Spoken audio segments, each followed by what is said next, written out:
Les présentations. Bon, impeccable. Recording in progress. Alors, bienvenue à tous pour cette conférence que j'ai beaucoup de chance de pouvoir animer. Je remercie à ce titre Laurent Samama qui pilote d'une main de maître le bar entrepreneurial depuis un moment maintenant. Donc, merci beaucoup pour cette invitation. C'est toujours un immense plaisir de vous retrouver et de partager un moment d'échange avec vous. Merci également à Annick pour l'organisation, toute la logistique qui est assurée par cet événement. C'est pareil, toujours un plaisir de travailler ensemble. Aujourd'hui, on va vous parler des nouveaux outils de la preuve. Et on va essayer, alors c'est un sujet qui est très vaste. Euh, on va avoir des parties pris pendant la formation. Ces parties pris, c'est qu'on ne peut pas tout traiter. Donc on va parler de certains types de preuves, de certains types d'outils. Vous aurez sûrement des questions sur d'autres outils. N'hésitez pas à me les poser. Si je peux vous répondre, je le ferai. Si je ne le fais pas, je vous dirai, je ne le fais pas. Parce que c'est un sujet qui est très vaste et qui est complexe. Donc, on n'est pas forcément en mesure de répondre à tout. En tout cas, j'essaierai de vous partager un maximum de choses. Et surtout, posez-moi des questions qui se rapportent à vos cas métiers aussi. Donc, n'hésitez pas à intervenir sur le chat pour ça. Et voilà, je crois que vous êtes, ouais, il y a 330 personnes, Annick me disait juste avant de venir ce matin, qui sont attendues. Donc ça fait du monde. Voilà, désolé de ne pas pouvoir vous permettre d'échanger en direct avec moi. Donc faites-le par le chat. Vraiment, j'ai deux écrans. J'ai un écran où je vois le chat en live et j'ai un écran où il y a mes slides. Donc vraiment, n'hésitez pas à me poser toutes vos questions au fur et à mesure. Comme je vous le disais, il y a un parti pris sur certains types d'outils, certains types de technologies ou certains cas d'usage qui vont être déroulés ce matin, expliqués ce matin. Euh, on est sur une formation qui est plutôt orientée pratique et tech que droit, même si évidemment on va parler de force probante parce que c'est le nerf de la guerre. Donc voilà, donc n'hésitez pas également, vous pouvez me faire des références à des arrêts de jurisprudence ou à des choses que ça vous évoque. On regarde ce que je vais dire, on pourra en discuter, même si le but c'est pas de vous passer une panoplie de jurisprudence, c'est pas le but de cette formation. Donc du coup, je vous propose, il est 9h35, on va attaquer tranquillement cette formation. Donc déjà, je vais me présenter, j'aurais dû commencer par ça. Alexis Debord, je suis aujourd'hui cofondateur de plusieurs entreprises, une agence de communication dédiée aux avocats qui s'appelle Leganov, qui était l'agence que j'ai créée il y a presque 10 ans maintenant, et qui accompagne un certain nombre de cabinets et d'acteurs institutionnels du droit. On a créé un organisme de formation qui s'appelle SideQuest, qui permet également tout simplement d'expliquer tout ce que j'ai pu voir et conseiller via Leganov sous forme de formation. Et en fait, ces deux structures, Leganov et SideQuest, elles ont un objectif pour moi, c'est d'aider les professionnels du droit à être plus visibles et mieux compris de leur public, donc autrement dit des justiciables et des entreprises. Et en parallèle, le combat, le combat entrepreneurial que je me fixe depuis 10 ans, c'est de rendre le droit plus accessible. Et on rend le droit plus accessible en aidant les professionnels du droit à être meilleurs, mais en créant ou en facilitant la création d'outils qui vont permettre également aux justiciables de s'emparer de sujets juridiques et donc et ou du droit et d'outils. Et donc du coup pour ça, on a créé deux structures, Legal Storm, qui est un mini fonds d'investissement d'avocats et d'huissiers, enfin de commissaires de justice Business Angel qui finance des projets de type Legal Tech qui ont un impact à la fois positif sur la profession et positif sur l'accès au droit dans l'intérêt des entreprises et des justiciables. Et ce fonds est à l'initiative de la création de SmartPreuve, SmartPreuve qui est une startup qui permet d'apporter une valeur probante renforcée à des photos ou des vidéos, ou des impressions d'écran et en fait, c'est aujourd'hui le cœur de mes recherches et de mon quotidien depuis 2 ans maintenant. Et donc, du coup, cette formation est aussi le fruit de toute la R&D, d'une partie en tout cas de la R&D, que l'on fait sur SmartPreuve pour créer un outil qui soit le plus performant possible sur la preuve et qui va prendre en compte plein d'enjeux sociétaux et tech dont on va parler. C'est pas une présentation qui est commerciale, je vous rassure tout de suite. On va parler un tout petit peu de SmartPreuve forcément, puisque c'est compliqué de ne pas en parler, puisque c'est aujourd'hui mon quotidien. Mais c'est pas, enfin, le but, c'est pas de vous vendre SmartPreuve du tout, hein. C'est vraiment de faire une conférence pour que vous puissiez comprendre les grands enjeux de ces sujets-là. Je vais vous parler d'ailleurs de certains de mes concurrents qui sont très bien aussi. Et voilà, on n'est pas sur une formation commerciale, je vous rassure, ne partez pas. Alors, voilà, présentation faite. Du coup, moi j'ai une question, si certains peuvent me répondre sur le chat. Cette formation, on l'avait fait avec un intitulé similaire l'année dernière. Est-ce que vous pouvez, au sein du barreau entrepreneurial, est-ce que vous pouvez me dire si certains d'entre vous avaient suivi la formation de l'année dernière ou non? Me faire un retour rapide sur le chat, oui, non, ok. Voilà, tac, tac, tac. Génial, on a que des noms, on a un public 100% nouveau sur le sujet, c'est génial. Ah oui, quand même, il y a un petit oui qui se promène. Bon, en gros, on est sur une trame qui est similaire à celle de l'année dernière, mais qui a été quand même grandement mise à jour, parce qu'il s'est passé beaucoup de choses depuis l'année dernière, notamment avec l'arrivée des intelligences artificielles génératives. Et quand je dis arriver, c'est un sujet qui est pas nouveau, mais qui arrive dans le quotidien des justiciables et des professionnels du droit. Donc forcément, il y a eu des adaptations et il y a eu pas mal de choses qui ont été retravaillées au regard de cet enjeu-là. Puis il y a également évidemment une mise à jour des outils et des solutions qui existent aujourd'hui sur le marché. Ok, on rentre dans le vif du sujet. Alors, on va avoir plusieurs temps dans cette formation. On a un premier temps qui va être un temps d'introduction pour poser le décor. Et c'est important de poser le décor d'un point de vue contexte sociologique, économique et tech. Parce qu'on va se rendre compte qu'en fait, ce sujet de la preuve, c'est la clé de voûte du judiciaire. Je vous apprends rien, mais c'est aussi la clé de voûte de rapports sains entre les justiciables ou entre les entreprises ou entre les justiciables et les entreprises. Et ça, c'est fondamental de bien comprendre et de bien comprendre les forces en présence qui viennent bousculer ces paradigmes du contrat social. Donc, on va repartir de l'intro sur ça et je vais le documenter avec quelques éléments qui vont ouvrir un petit peu les chakras et essayer de vous inspirer au max pour être ensuite plus conscient de certains aspects qui vont suivre. Le deuxième temps, ça va être vraiment de réfléchir aux solutions et de vous montrer les solutions qui existent aujourd'hui. Alors, des solutions type tiers de confiance qui travaillent sur la preuve, il y en a plein. On va pas parler de toutes, mais on va en parler de certaines. Donc c'est possible qu'il y ait des solutions. Alors n'hésitez pas, vous pouvez me citer les solutions sur le chat. Il est fort probable que je les connaisse, même si je les connais pas forcément toutes, je les connais quand même pas mal. J'en ai benchmarké pas mal.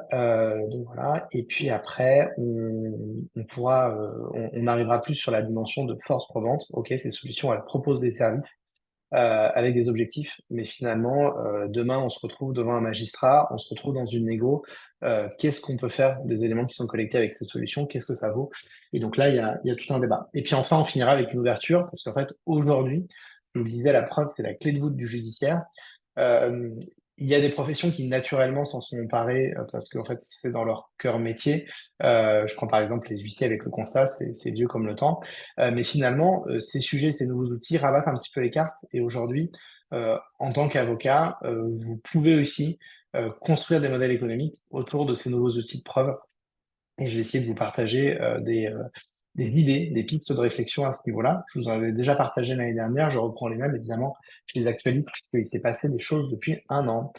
Allez, on attaque sur l'intro. Comme je vous le disais, il y a des forces en présence qui viennent bousculer les fondamentaux du contrat social, qui est le socle de la démocratie. Bon, je vous ferai pas un topo sur Rousseau. C'est pas du tout le centre de cette discussion, mais ce qu'il faut comprendre, c'est que le contrat social, il repose sur des normes et des lois. Ces lois, elles sont censées être connues de tous. Et pour pouvoir s'en prévaloir, il faut être en mesure d'apporter la preuve d'un préjudice, la preuve d'un manquement d'une partie adverse.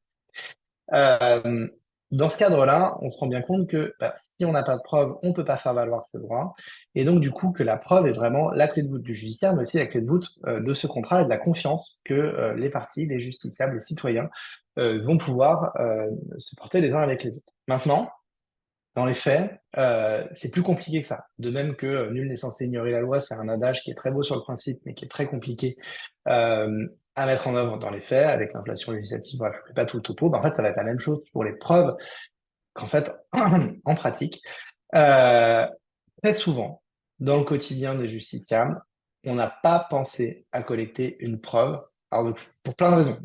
On n'a pas pensé à collecter une preuve parce que on n'a pas su comment procéder, évidemment.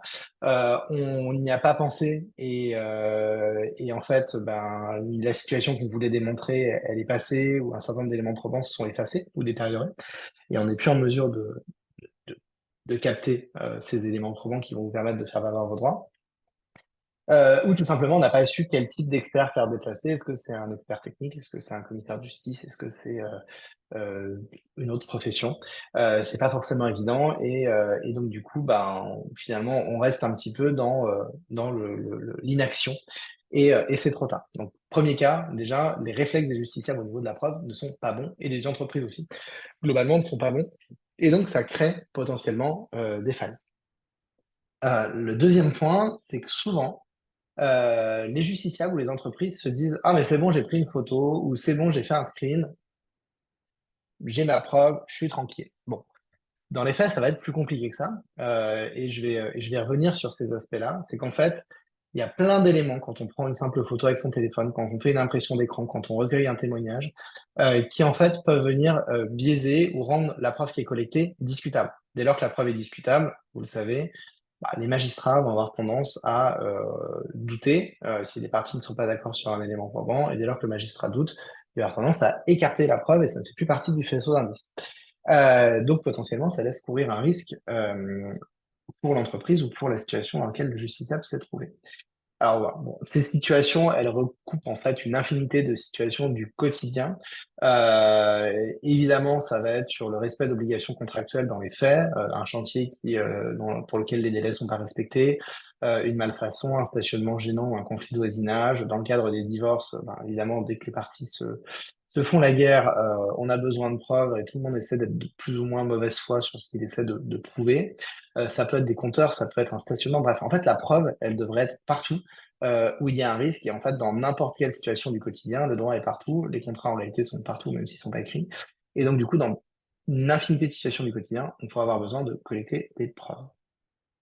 Euh, Maintenant, dans les faits, ça se passe pas toujours comme ça. Alors, on se rend bien compte que de la même manière qu'il y a une inflation législative terrible, il y a aussi une accumulation de pièces dans les dossiers judiciaires qui se créent. Et tout ça participe de la lenteur de la justice civile qui est à bout de souffle. Je ne fais pas de dessin, je pense que vous connaissez le sujet mieux que moi, vous le vivez sur tout quotidien, beaucoup plus que moi encore. Et donc, du coup, il y a un certain nombre de difficultés. C'est-à-dire qu'aujourd'hui, OK, il y a l'inflation législative qui rend le droit complètement illisible pour un justiciable ou pour une entreprise. Il y a aussi des éléments probants qui viennent s'accumuler parce que, évidemment, quand on a une preuve qui démontre un fait et qu'elle est incontestable, très difficilement contestable, vous avez gagné. Quand vous n'avez pas ça, vous êtes obligé d'accumuler les preuves, d'essayer de faire des dossiers plus longs pour défendre votre client du mieux que vous pouvez. Et donc tout ça rend les dossiers très compliqués à lire pour les magistrats et ça participe d'une lenteur de la justice. Le corollaire de ça, c'est que l'État se fait condamner pour des délais normalement longs. J'ai pris ici l'exemple d'une décision, mais il y en a plein. C'est Alexandra Saperi notamment qui, je crois, intervient ponctuellement. Ouais, alors, je fais l'exécution du jugement. Qui est notamment, c'est devenu son quotidien qui court après les avocats qui ont des dossiers pour lesquels il y a des délais anormalement longs et qui réunissent ces dossiers pour faire valoir les droits et faire condamner l'État et faire bouger les lignes.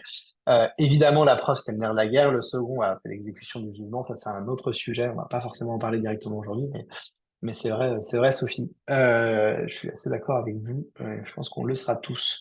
Et donc, du coup, tout ça fait aussi naître des opportunités. C'est qu'on a une justice alternative qui est en train de se créer. Quand je dis justice alternative, c'est évidemment, ça passe par la médiation, ça passe par l'arbitrage, ça passe par des mécanismes qui vont permettre d'obtenir des décisions plus vite. Mais en fait, la question de la preuve, elle reste au cœur de ces solutions-là. Il y en a, je sais pas si vous avez vu, si vous regardez l'émission Qui va être mon associé à vos heures perdues sur la 6, on a eu la chance d'avoir une Égalitech mise à l'honneur il y a quelques jours avec Colline Villermé, je suis désolé si j'écorche son nom, et qui du coup présentait une solution qui permet de faciliter la négociation. Mais évidemment, le sujet qui est derrière, c'est que pour que des parties soient capables de s'entendre, quand elles sont un petit peu de mauvaise foi, c'est de pouvoir apporter des preuves qui vont être impossibles à contester.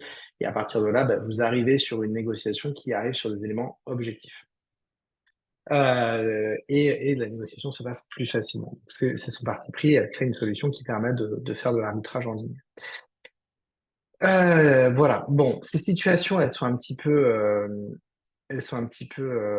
exaspérantes et elles créent un délitement entre les justiciables, puisque finalement, puisque la justice est immensément longue à être rendue, ça décourage beaucoup de personnes à faire valoir ses droits. Ça décourage les personnes à faire valoir ses droits. Ça encourage aussi des comportements qui sont pas toujours civiques. Alors, je suis rentré dans la caricature en vous mettant Julien Courbet, mais c'est cette idée-là, c'est qu'en fait, on a des tas de situations dans lesquelles aujourd'hui les justiciables sont découragés, n'osent pas faire valoir leurs droits, se retrouvent dans des situations totalement exaspérantes par des comportements qui sont pas acceptables d'une autre partie, et ça crée énormément de frustration, de découragement, et ainsi de suite. Alors, voilà, tu verras, l'incivilité n'a pas de borne, mais en fait, tout ça, c'est des sujets qui sont un petit peu corollaires. Et inversement, on se retrouve sur des situations où l'administration a un petit peu tous les droits et dit, bah non, non, c'est bon, je vais verbaliser tel ou tel type d'individu de manière automatisée, alors qu'en fait, bah, il y a des erreurs sur les éléments probants qui vont permettre de rattacher l'infraction à l'identité de la personne qui l'a commis. Il y a des fraudes à ce niveau-là, et donc bah, on se retrouve avec des situations un peu exaspérantes, avec des permis qui sont détournés, ainsi de suite. C'est un autre sujet, mais c'est pour vous montrer ce type de situation qu'on peut rencontrer. Euh, alors, ça pixelise un peu, zut, j'aurais dû la mettre autrement. Est-ce que vous vous souvenez de cette arrestation de Donald Trump à New York il y a quelques années? Qui s'en souvient? Vous pouvez le mettre sur le chat.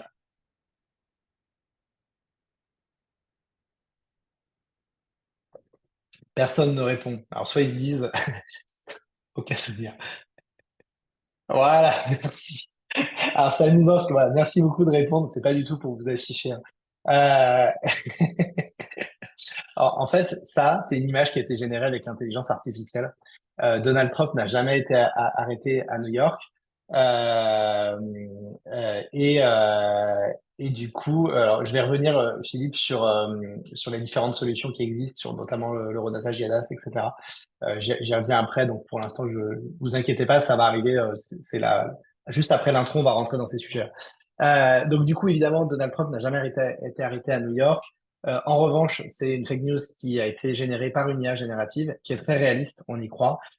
Évidemment, ça a circulé sur les réseaux et beaucoup de personnes ont pensé que c'était une information qui était vraie. D'ailleurs, ça a été repris par certains médias qui se sont dit, bah, c'est tellement logique qu'évidemment, j'y crois. Alors, vous vous rendez bien compte qu'avec les IA génératives, on arrive à un niveau, donc les intelligences artificielles génératives, c'est-à-dire que vous allez donner, par exemple, vous allez dire un prompt, vous allez plutôt écrire un prompt et le donner à une intelligence artificielle en disant, voilà, je voudrais que Donald Trump soit entouré de policiers en train de l'arrêter et il est très en colère et on est dans les rues de New York.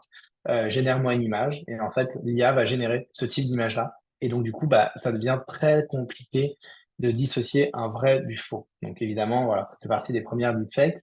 Il y en a eu d'autres, je vous en prends, qui datent un petit peu en fait, hein, datent d'il y a un an. Aujourd'hui, en fait, on a des éléments sur ces vidéos qui permettent de détecter potentiellement des erreurs. Notamment, il y avait plusieurs doigts, enfin plus que 6 doigts, plus que 5 doigts. Il y a des éléments voilà, par exemple ici, je crois que le papa des lunettes, alors qu'il n'y en a pas. Enfin, voilà, il y a des éléments qui permettaient de détecter ces fake news, mais la réalité, c'est que bah, les IA, elles progressent à une vitesse fulgurante, et aujourd'hui, ces petites erreurs, en fait, elles n'existent plus quand vous demandez de les générer. Et donc, du coup, bah, on se retrouve voilà, avec Macron en éboueur, le pape en doudoune, et on a une infinité de situations qui rendent les choses extrêmement compliquées. Alors, vous allez me dire, ouais, ça concerne plutôt des enjeux politiques et pour des grosses guerres d'influence. La réalité, c'est qu'en fait, aujourd'hui, ça concerne aussi du harcèlement. Vous prenez par exemple des vidéos qui vont pouvoir être reproduites où vous allez mettre le visage d'un proche ou quelqu'un que vous aimez pas et vous allez le mettre vous allez le coller sur des images pornographiques ou sur des films pornographiques et c'est criant de vérité, enfin de réalisme plutôt, plus de vérité. Et donc du coup, on se retrouve dans des situations où bah, on peut se retrouver harcelé et pourrir la réputation de quelqu'un de cette manière-là. Et donc du coup, ça pour le coup, c'est un article qui est très récent. Alors vous aurez la présentation après. Chacune des images ici, vous voyez, est cliquable, renvoie vers l'article, renvoie vers la source. Donc quand vous aurez les slides, n'hésitez pas à cliquer. C'est une présentation qui est interactive, hein. Donc du coup, n'hésitez pas à cliquer sur ces choses-là. Ce qu'il faut bien comprendre, c'est que derrière bah, ces fake news, il y a une caisse de résonance avec les réseaux. J'ai pas pris les exemples des guerres actuelles, que ce soit Israël-Hamas ou que ce soit Ukraine-Russie, parce que voilà, on rentre sur des sujets qui peuvent être polémiques ou qui pourraient être sujets à débat pendant l'éternité. Mais ce qu'il faut comprendre, c'est que derrière en fait ces fake news, il y a des caisses de résonance avec les réseaux qui font qu'en fait, ben, ces fake news vont être adopté cru de milliers de personnes en même temps. Et plus un certain nombre de personnes y croient et le relaient, plus cette information apparaît comme vraie. Et donc, du coup, c'est aussi en ça que c'est dangereux. Ça a commencé vraiment à se voir, ça existait depuis plus longtemps, hein, mais ça a commencé vraiment à se voir avec le Covid, au moment du Covid, avec des tas de fake news qui étaient créés dans tous les sens. Alors, du coup, voilà. Donc, ça devient jamais aussi simple de créer une fausse info et de la propager. Vous allez me dire, OK, bon, c'est pour des guerres d'influence ou pour des sujets très, très clés. Mais en fait, ça peut concerner potentiellement votre enfant à l'école avec des deepfakes pornographiques. Ça peut concerner un salarié au travail. Ça peut concerner, bref, un certain nombre de situations qui, en fait, se rapportent au quotidien. Et en même temps, donc là, j'arrive vraiment avec le sujet IA pour vous dire que ça a un impact sur la preuve. Et en même temps, je suis assez surpris parce qu'en fait, on parle encore très peu de ce sujet-là sur la place publique. Je reprends ici, vous avez le lien sur les Paris Legal Sneakers 2023, le projet de l'intelligence artificielle générative. Je l'ai réécouté hier soir en accéléré pour préparer cette formation.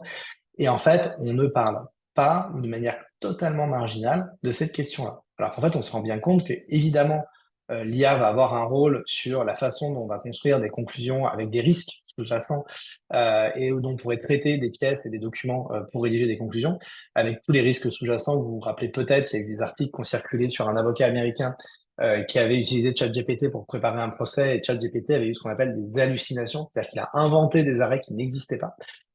Et évidemment, la partie que représentait l'avocat s'est fait débouter et a perdu son procès et l'avocat est passé pour un clown.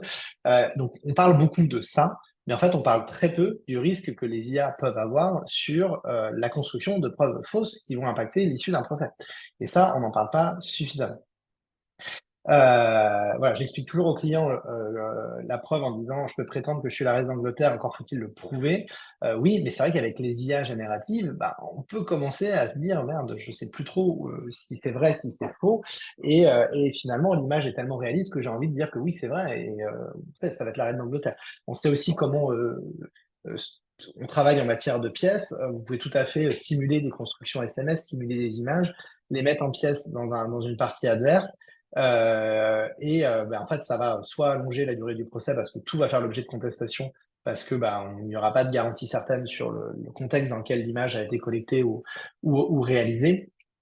Ou au contraire, il n'y aura pas de contestation parce qu'en fait, on est passé à côté et ça va influencer la décision d'un magistrat. Je vais y revenir après. Je vous explique un petit peu plus concrètement pourquoi ça touche les situations du quotidien.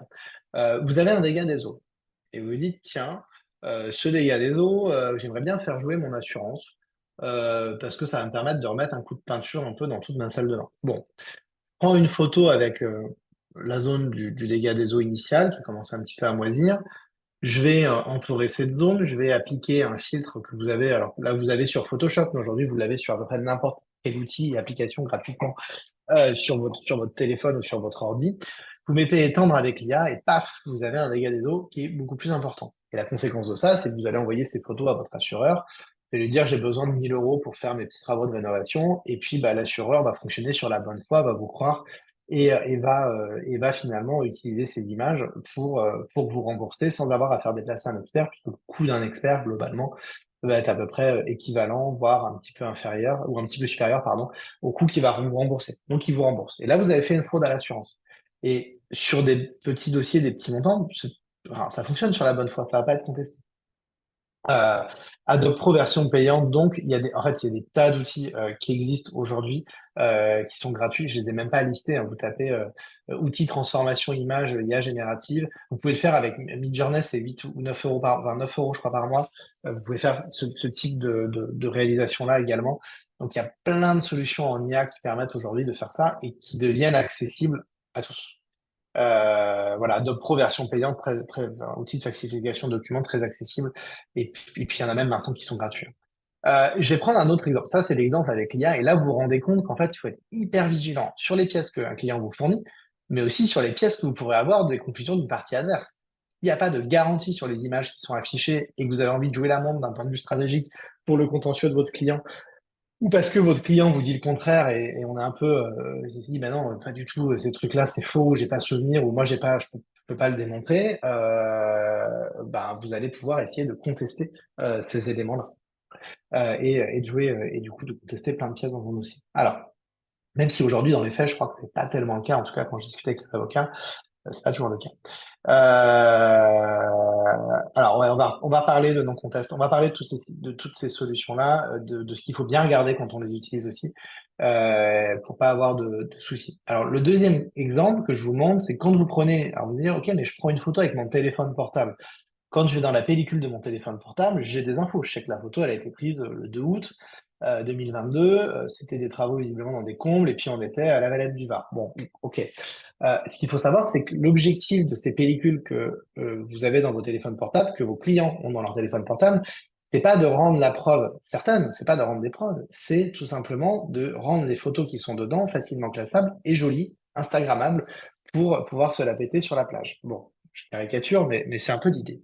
Pas toujours d'ailleurs. Donc du coup, vous allez pouvoir modifier la date, vous allez cliquer sur ajuster, vous allez pouvoir modifier la date, vous allez pouvoir modifier l'adresse, vous allez pouvoir modifier, appliquer des filtres pour modifier par exemple la luminosité.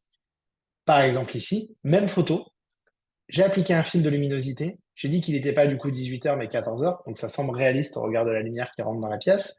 J'ai dit que j'étais à Nantes au lieu d'être à la Valette du Var, et j'ai modifié donc la date et l'heure. Et donc du coup, bah, impossible de dissocier les deux au regard des méta. Alors, c'est pas tout à fait vrai parce que si vous faites une expertise de la photo, vous allez pouvoir voir les modifications et les modifications notamment de métadonnées qui sont sur le fichier. Encore faut-il faire une expertise de votre téléphone, aller dans votre pellicule et retracer tout ça, ce qui est quand même pas si facile que ça.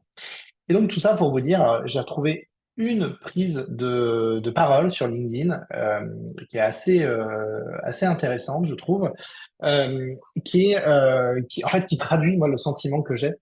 C'est-à-dire qu'en fait c'est un formateur qui est formateur expert de Midjourney, donc de la construction d'images avec de l'intelligence artificielle, et qui dit, voilà, de fausses preuves générées avec une IA générative ont condamné un homme à la prison aux États-Unis. Et en fait, il a inventé un scénario fictif pour montrer qu'aujourd'hui, bah, les IA génératives peuvent avoir un impact sur l'issue du procès. De la même manière, ce post est cliquable, si vous voulez, vous pourrez aller le voir. Et je pense que ce post fiction, le temps que les justiciables comprennent qu'ils peuvent tromper une partie adverse, le temps que ça arrive dans des contentieux, mais ça va aller assez vite, hein, ça fait 1 an maintenant que ça arrive vraiment dans les mains de tout le monde. Je suis persuadé qu'on va avoir des situations de ce type-là qui vont se passer sur des issues de contentieux. Euh, alors, je lis juste la question. Donc, on va en parler après. Comme je n'existe de bord, les IA ne sont pas forcément sous l'angle pertinent en droit. Les gens sont obsédés par l'entraînement des IA ou des personnages. Il n'y a quasiment rien sur la source ou la date. C'est exactement ça et on va en parler après. Et celui qui dit, j'ai passé la nuit à justifier des métadonnées photographiques produites dans un dossier. Ah, purée, ça me fait penser que j'ai oublié d'ajouter un truc dans ma presse. Bon, je vous en parlerai tout à l'heure. En fait, il existe un outil qui s'appelle, je vous le rajouterai sur la presse que je vous enverrai, qui s'appelle Elite IA et qui vous permet d'envoyer une photo et en fait, ça va vous dire la probabilité que cette photo ait été générée ou pas avec une IA. Je vous l'enverrai dans la presse et je vous mettrai aussi le lien si Annick pourra vous le transmettre. Et alors, la réalité, c'est que c'est une analyse de probabilité. Autrement dit, c'est une IA qui va détecter de l'IA. Donc, c'est un peu la course à l'échalote. Et vous allez voir qu'il existe aujourd'hui des solutions qui permettent quand même d'avoir des garanties sur le fait qu'une IA n'est pas passée dans la construction de l'image. Alors, tout ça pour vous dire, qu'est-ce qu'on retient de tout ça? Ben, en fait, c'est que le contrat social, il est en train de partir en miettes et qu'il y a vraiment des choses, un changement de paradigme hyper important qui nous oblige à réfléchir à énormément de choses et que la preuve est un des axes de réflexion qu'on doit avoir. Moi, j'en suis convaincu, c'est un sujet sur lequel je bosse depuis un peu plus de 2 ans maintenant, mais aussi que tous les professionnels du droit doivent avoir en tête parce que, il y a une grosse sensibilisation à faire des entreprises, des justiciables sur ce sujet. Alors, c'est quoi aujourd'hui ce marché et les solutions qui s'emparent de ce marché? Déjà, est-ce que c'est un Eldorado? Est-ce que c'est un marché qui va être, entre guillemets, qui peut être juteux? C'est important quand même de l'avoir en tête parce que ça peut vous donner des idées sur les comportements opportunistes que vous pourrez avoir les uns et les autres sur le sujet.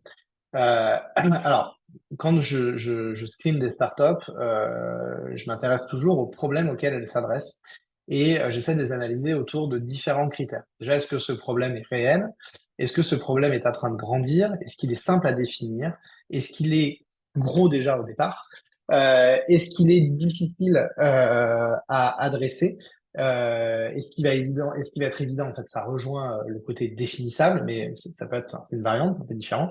Et surtout, est-ce qu'il n'est pas totalement résolu? Donc, si je prends l'exemple de cette question de l'accès à la preuve pour des situations du quotidien, est-ce que c'est réel? Ouais, clairement, c'est réel et ça représente une infinité de cas. Je vais essayer de le quantifier après, vous verrez, j'ai une slide qui est dédiée pour ça. Est-ce qu'il est en croissance? Moi, je suis convaincu qu'avec les IA génératives, il y aura des vraies questions qui se posent et qu'en fait, ce sujet-là va exploser. Est-ce qu'il est définissable facilement? Alors, il y a une infinité de cas, mais chaque cas est très facilement définissable. Et globalement, si on fait une abstraction, oui, il est facilement définissable. Est-ce qu'il est gros? Oui, il est très gros. Il n'est pas forcément encore complètement évident pour les justiciables et pour tout le monde, mais il est en train de le devenir. Est-ce qu'il est difficile à traiter? Ça va dépendre des cas. Parfois oui, parfois non. Et ce qui n'est pas tout à fait résolu, aujourd'hui, non, il n'est pas pleinement résolu. Et il y a beaucoup, beaucoup de choses qui peuvent être inventées encore sur ce sujet. Alors, une fois qu'on a dit ça, l'idée, c'est de se dire, OK, mais concrètement, aujourd'hui, c'est quoi la preuve France? J'ai mis ici le constat d'huissier, on pourrait mettre les expertises judiciaires ou les expertises contradictoires. Autrement dit, en fait, c'est des situations dans lesquelles vous avez des personnes qui se déplacent sur site et qui vont soit être officier public ministériel et pouvoir rendre un acte authentique attaché à, par exemple, à un constat pour les commissaires de justice. Je suis désolé si vous voyez encore huissier, parfois, évidemment, c'est commissaire de justice depuis 2022. J'ai peut-être pas réussi à le changer partout. Mais voilà, ce qu'il faut savoir aujourd'hui, c'est qu'il y a 2 millions de constats par an. Si vous avez une expertise judiciaire, c'est un expert qui est mandaté par le juge. Donc, de la même manière, vous allez avoir un tiers de confiance et ça va s'imposer dans un contentieux, sauf inscription en faux et procédure d'inscription en faux, ce qui est quand même pas évident à, à, à lancer. Et le dernier point, c'est si vous avez une expertise contradictoire, dans la mesure où il y a du contradictoire, on va être vraiment sur une partie haute de la pyramide. On est sur des preuves qui sont très difficiles à discuter. Euh, et puis, pardon, voilà, désolé, mes slides se baladent là. Hop, et je spoil tout le reste. Donc aujourd'hui, c'est 2 millions de constats d'huissier par an en France. On se rend bien compte que si on prend l'infinité de situations dans lesquelles on pourrait avoir un besoin de preuves, on est sur des millions et des centaines de millions de situations. Euh, Avec Eclipse Tool. Ah, je connaissais pas Eclipse Tool, je vais me le noter, tiens. Je vais regarder, Sophie, merci pour l'outil. Euh, donc, il y a EasyTIA qui vous permet éventuellement de détecter, mais de manière par probabilité. Donc, en fait, c'est une IA qui détecte des IA. Exif Tool, en fait, j'imagine que ça doit être une solution qui va permettre de détecter les fichiers EXIF, donc les métadonnées, en fait, qui sont derrière les photos. C'est un peu le carnet de photos avec toutes les descriptions d'une photo, si je reviens à ce qui était le métier de la photographie avant le numérique. Et ouais, j'imagine qu'il faut éplucher tout ça. Je vais regarder ce que c'est avec Siftool. Merci pour la référence, Sophie. Donc voilà. Donc du coup, tout ça pour vous dire qu'il y a une infinité de cas. Donc le marché, effectivement, il est particulièrement gros. La difficulté qu'on a avec les expertises judiciaires ou les expertises contradictoires ou les huissiers, c'est qu'ils doivent se déplacer sur site, que le coût n'est pas neutre. Et donc, du coup, potentiellement, ça crée quand même des inerties ou des points de friction pour obtenir la preuve rapidement. Et encore plus si c'est à prévention, en fait, on fait appel à ça quand le dommage, quand le fait juridique est arrivé. Et du coup, il faut réussir à le démontrer, sachant qu'il y a plein de situations éphémères où on voudrait collecter en prévention. Et là, on va être sur des besoins qui sont quotidiens et sur lesquels, en fait, le constat d'huissier ou l'expertise n'est pas du tout adapté. Si je prends un petit schéma, en fait, on pourrait le résumer comme ça. Alors, j'ai mis des photos en face pour donner des idées de cas d'usage. Évidemment, il y en a une infinité. En fait, pour moi, on peut classer les cas d'usage dans lesquels on a un besoin de preuve suivant deux axes. Est-ce que c'est des enjeux faibles? Est-ce que c'est des enjeux forts? Est-ce que c'est une situation qui est inattendue ou éphémère? Ou est-ce qu'au contraire, c'est une situation qui va être prévisible? Quand c'est une situation à fort enjeu et prévisible, le constat d'huissier est parfait parce que vous avez un acte qui va avoir la valeur probante d'un acte qui s'attache à un acte authentique. Donc c'est le must. Mais dès lors que vous avez une situation qui va être inattendue ou à faible enjeu, le constat n'est pas du tout adapté. Et donc du coup, soit vous ne faites rien et vous dites bon, on verra. Soit il faut que vous arriviez à trouver d'autres mécanismes pour ça. Les commissaires de justice ont besoin d'outils agréés par leur profession. Alors, on va en parler, hein, politiquement, il y a des vrais sujets hein, au niveau de ça. Je vous en parlerai, même si on a enregistré. Je pense que c'est des choses qui méritent d'être sues parce que voilà, c'est quand même assez. Effectivement, c'est un sujet dont il faut s'emparer. Après, politiquement, c'est aussi un sujet qui est compliqué. Donc, j'essaierai de vous partager de manière objective les enjeux à ce niveau-là. Évidemment, la portée elle est importante puisque potentiellement, ces enjeux de collecte de preuves, ils ont un impact sur la manière dont les différends se règlent et potentiellement même quand les preuves sont collectées de manière loyale via des outils fiables, on pourrait imaginer que des médiations et des arbitrages se passent beaucoup plus vite. Et donc, du coup, vous retrouvez ici deux solutions, par exemple, qui ont travaillé dans cette direction-là, Carve et Neo Justice, qui passaient donc sur M6 récemment. Maintenant, vous avez compris que le marché, il est gros, il a un fort potentiel. On a donc des chercheurs d'or. Est-ce que c'est un Eldorado? Est-ce que c'est un chercheur d'or? On a des chercheurs d'or qui vont être des startups qui travaillent sur ces sujets, ou des startups ou pas d'ailleurs, il y a des acteurs institutionnels qui travaillent dessus aussi. Et voilà, alors, qui sont-ils? D'ailleurs, c'est une image qui est générée par une IA. J'ai dit, je voudrais imaginer des chercheurs d'or qui sont déguisés en lawyer. Et ça m'a sorti cette image qui m'a plutôt fait marrer, donc c'est pour ça que je l'ai remise. Du coup, donc qui sont-ils, ces chercheurs d'or? Il y en a une infinité. Je vous ai mis quelques logos ici. C'est des solutions dont je vais vous parler à suivre. Il y en a certaines que vous connaissez peut-être déjà, d'autres que vous connaissez peut-être pas. Je pense que tout le monde connaît DocuSign. Je pense que tout le monde connaît R24 maintenant, qui permet de faire du recommandé électronique. Voilà. Bon, on va y revenir dans le détail sur ce que font ces solutions. Et vous voyez aussi qu'il y a des acteurs institutionnels. J'ai mis la Poste, par exemple, ici, puis des acteurs qui existent bien avant, enfin depuis un certain temps, Novarchi, par exemple, pour ne pas le citer.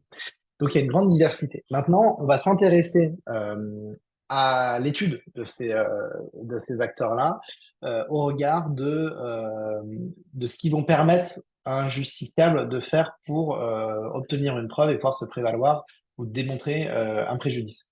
Donc toutes les situations, tout ce qui va être par exemple écrit électronique et preuve d'un écrit, aujourd'hui on va pas le traiter, d'accord? Donc tout ce qui va s'attacher à un DocuSign, à ça, c'est normé, c'est écrit dans les textes. Vous avez règlement européen, ça a été intégré au droit français maintenant il y a un moment.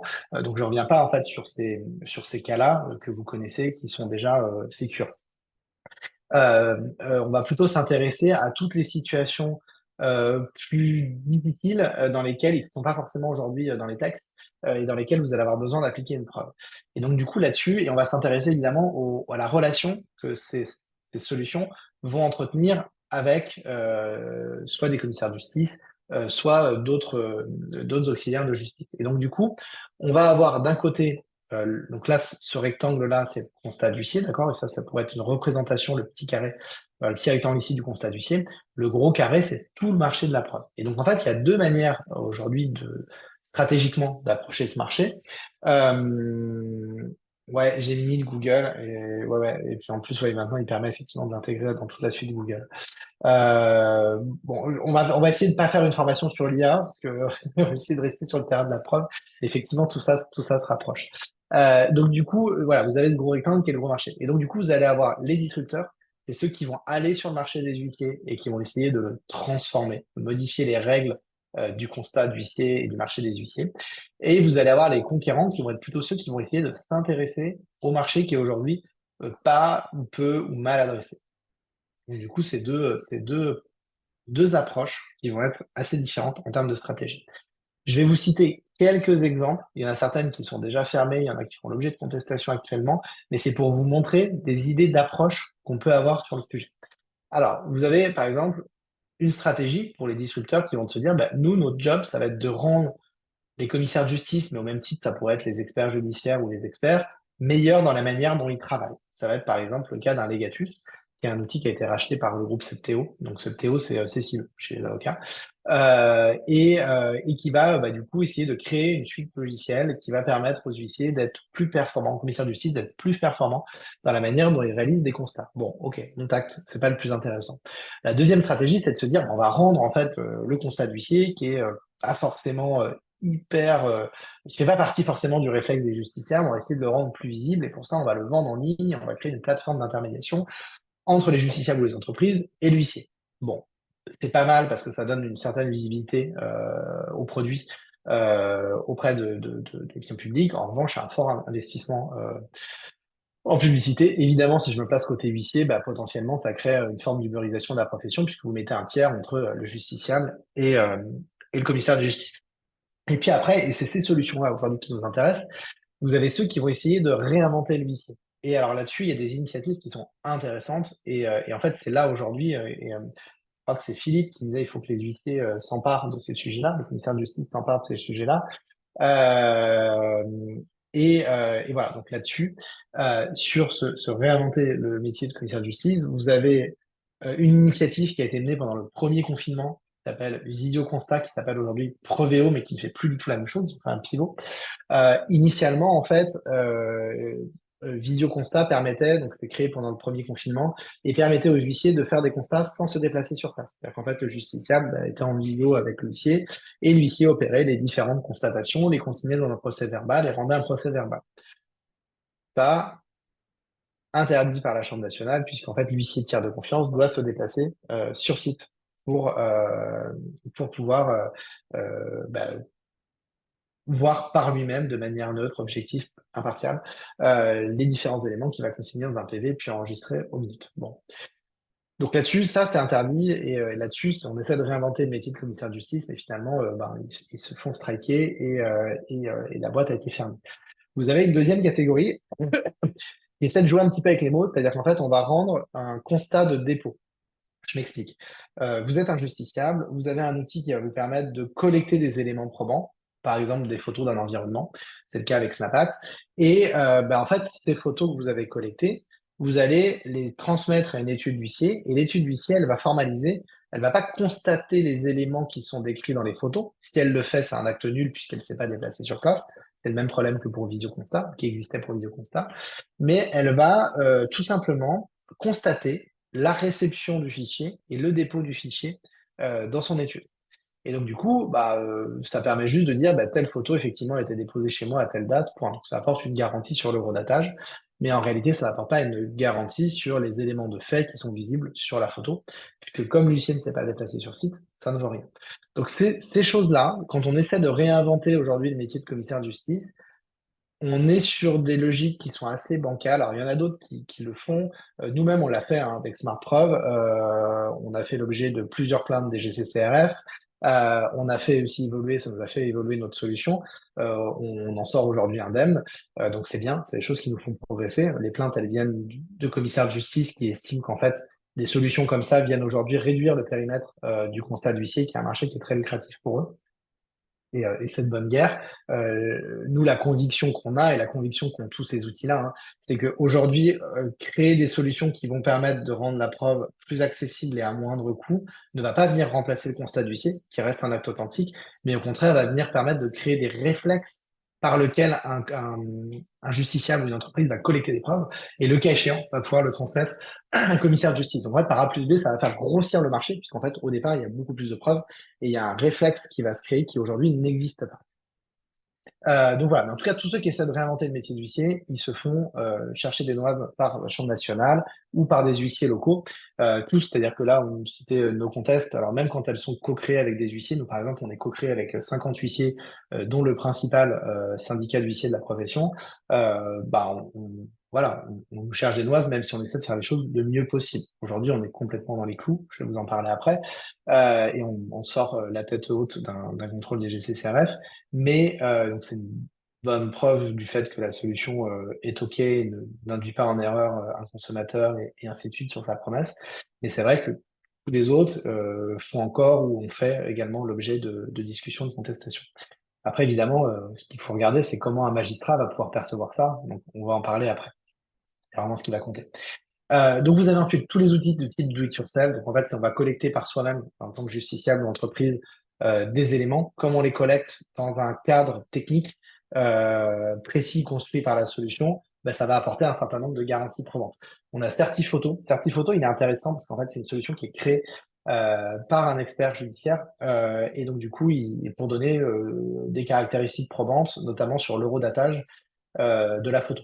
Vous avez des solutions type blockchain Your IP, par exemple, qui vont vous permettre de protéger des créations. Vous voulez montrer l'antériorité d'une création, vous allez déposer vos carnets de laboratoire, des brouillons de logos, de créations visuelles que vous auriez fait ou de projets, pour pouvoir démontrer qu'effectivement, à telle date, vous aviez déjà bien tel et tel type d'éléments de recherche et pouvoir démontrer une antériorité de recherche ou de marque ou de brevet, le cas échéant. Donc ça, par exemple, c'est ce que fait aujourd'hui des solutions comme Blockchain IP. Ensuite, il y a deux autres solutions qui me semblent intéressantes. Il y en a plein d'autres, hein, mais là, celle que je vous mets ici, celle que je connais assez bien, sur lesquelles j'ai un petit peu travaillé. Vous avez, par exemple, Mailstone, qui est une solution qui va permettre de démontrer l'envoi d'un mail et des éléments du mail. Donc ça, c'est vachement utile sur des échanges, soit entre parties, soit avec une administration, par exemple. Ça va vous permettre de démontrer que vous avez bien envoyé un mail à l'administration fiscale tel jour, telle heure, avec tel contenu et telle pièce jointe. Ça vous permet de démontrer votre bonne foi. Je trouve que la solution est hyper intéressante et prometteuse. Et vous avez aussi ShadeNote. Alors, ShadeNote est un peu concurrent de SmartProv parce qu'on fait aussi, nous, des impressions d'écran.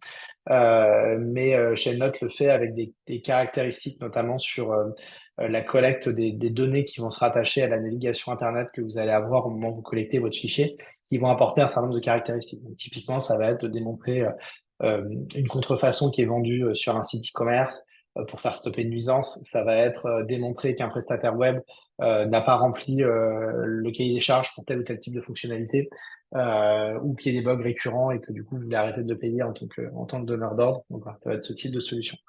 Et puis après, bah, vous avez les solutions hybrides, alors qui en fait rejoignent un petit peu les solutions innovantes, sauf que là, nous, on n'essaie pas de réinventer avec SmartProf, par exemple, le constat d'huissier. On en est clair, c'est-à-dire qu'en fait, aujourd'hui, SmartProf va vous permettre, je vais en parler après, hein, de collecter des fichiers photos, le cas échéant, de transmettre à un huissier de justice pour obtenir un moyen de pression. Ça va être simplement un récipicé de réception qui n'a rien à voir avec le constat. Mais par contre, c'est un peu comme le premier courrier de relance à l'amiable que vous avez. Vous allez avoir un moyen de pression sur une partie. Et voilà, d'un point de vue judiciaire devant un magistrat, ça va rien apporter de plus qu'un rapport technique sur les éléments qui sont collectés. Mais par contre, dans une résolution amiable d'un différend, ça vous permet un petit peu de montrer les crocs et d'être en position de force. Et le cas échéant, on peut aussi mettre en relation avec le commissaire de justice le plus proche pour réaliser un constat. L'huissier prend rendez-vous, se déplace sur site et vient faire son constat. Donc voilà, là-dessus, on a vachement cheminé, hein. Au début, on était beaucoup plus sur des modèles type Snap-Act, type No Contest, type Flash and Prove aussi. Et alors, toutes ces solutions-là, on est tous un peu en train de faire les mêmes moves, hein, et d'évoluer. Mais voilà, c'est vrai que là-dessus, on a été contraint de travailler pas mal. Bon, d'un point de vue tech, ici, je vous ai mis globalement les grands axes technologiques qui sont utilisés par ces solutions. C'est en vert. En fait, c'est des solutions qui vont utiliser des connecteurs entre de relations clients, hein. Donc ça, c'est du classique. C'est tout ce qui va vous permettre de créer une plateforme avec laquelle vous allez interagir en tant que justiciable et avec des professions du droit. Évidemment, ce qui est le plus important, ça va être ce qu'on appelle le trust, donc la confiance qu'on va pouvoir accorder. Il y a des questions de signature électronique, il y a des questions de blockchain. Je vais y revenir, il y a une question qui m'a été posée là sur IADAS, je vais en parler après. Et puis après, évidemment, ça va être des outils qui vont permettre d'améliorer la productivité pour les entreprises, par exemple, sur la collecte de preuves, et qui vont potentiellement aussi s'intégrer à des process métiers. Je prends un exemple, vous êtes Enedis, vous faites des relevés de compteurs, bah, potentiellement, vous allez avoir besoin à un moment donné d'apporter des éléments probants sur les différentes photos de compteurs que vous réalisez. Blockchain IP, faut-il un abonnement? Il faut que je revérifie ça. Vous me mettez le doute. Je pense que c'est une solution par abonnement. Le mieux, c'est d'aller sur leur site et de rechecker leur prix. Je ne sais pas si c'est sur un nombre de preuves ou un abonnement. Presque sûr que c'est un abonnement. Aujourd'hui, de toute façon, toutes ces solutions, elles cherchent à évoluer sur de l'abonnement. Voilà. Alors, on arrive sur le nerf de la guerre. C'est OK, il y a des solutions qui se font un petit peu retoquer.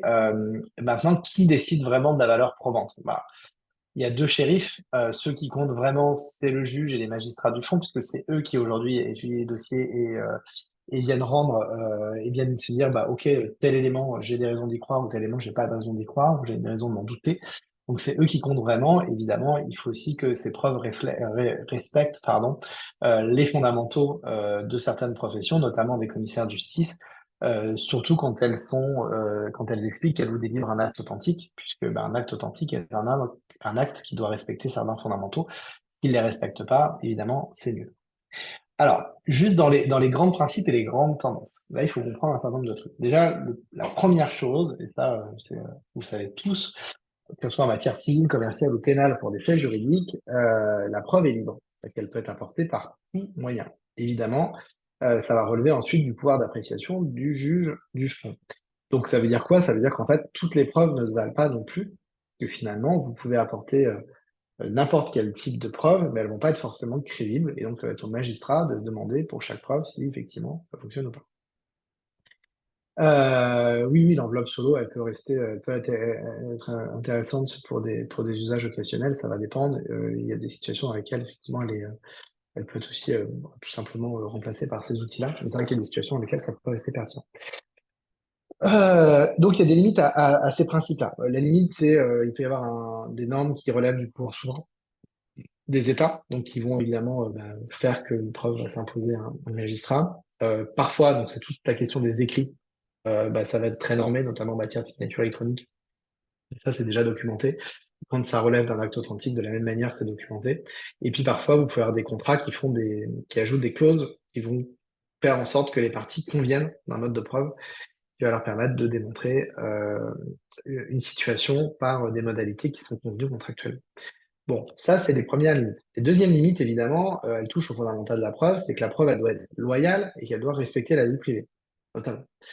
Ça, c'est fondamental. Et évidemment, si vous collectez une preuve avec n'importe quel type d'outil hyper solide, si elle est collectée de manière déloyale sans respecter la vie privée, c'est une preuve qui va avoir des risques d'être contestée. Mais il y a une limite. C'est-à-dire qu'en fait, ce que je vous explique là, c'est le droit, c'est les grands fondamentaux du droit de la preuve. D'accord? Le droit de la preuve, c'est que la preuve est libre, d'une manière générale, sauf exception, notamment quand c'est dans des textes que ça relève d'un acte authentique ou d'un pouvoir souverain des juges du fond, enfin, pardon, d'un État, la preuve, cette preuve, elle doit respecter certains critères dans la manière dont elle a été collectée, notamment est-ce qu'elle a été collectée de manière loyale et dans le respect de la vie privée. Maintenant, ce droit de la preuve, il est challengé aujourd'hui par un droit à la preuve qui émane en fait de l'article 6 de la CEDH. Je vous enverrai, si vous voulez, une note de notre avocat qui a travaillé sur cette question pour cette preuve qui est assez intéressant. Et en fait, ce droit à la preuve, aujourd'hui, il émerge de manière de plus en plus brutale et forte dans les contentieux, notamment les contentieux en droit social. Il y a des arrêts récents de la Cour de cassation, de la Chambre sociale de la Cour de cassation, qui en fait, justement, vient dire qu'une preuve collectée de manière déloyale peut être retenue pour démontrer un fait, dans la mesure où cette preuve,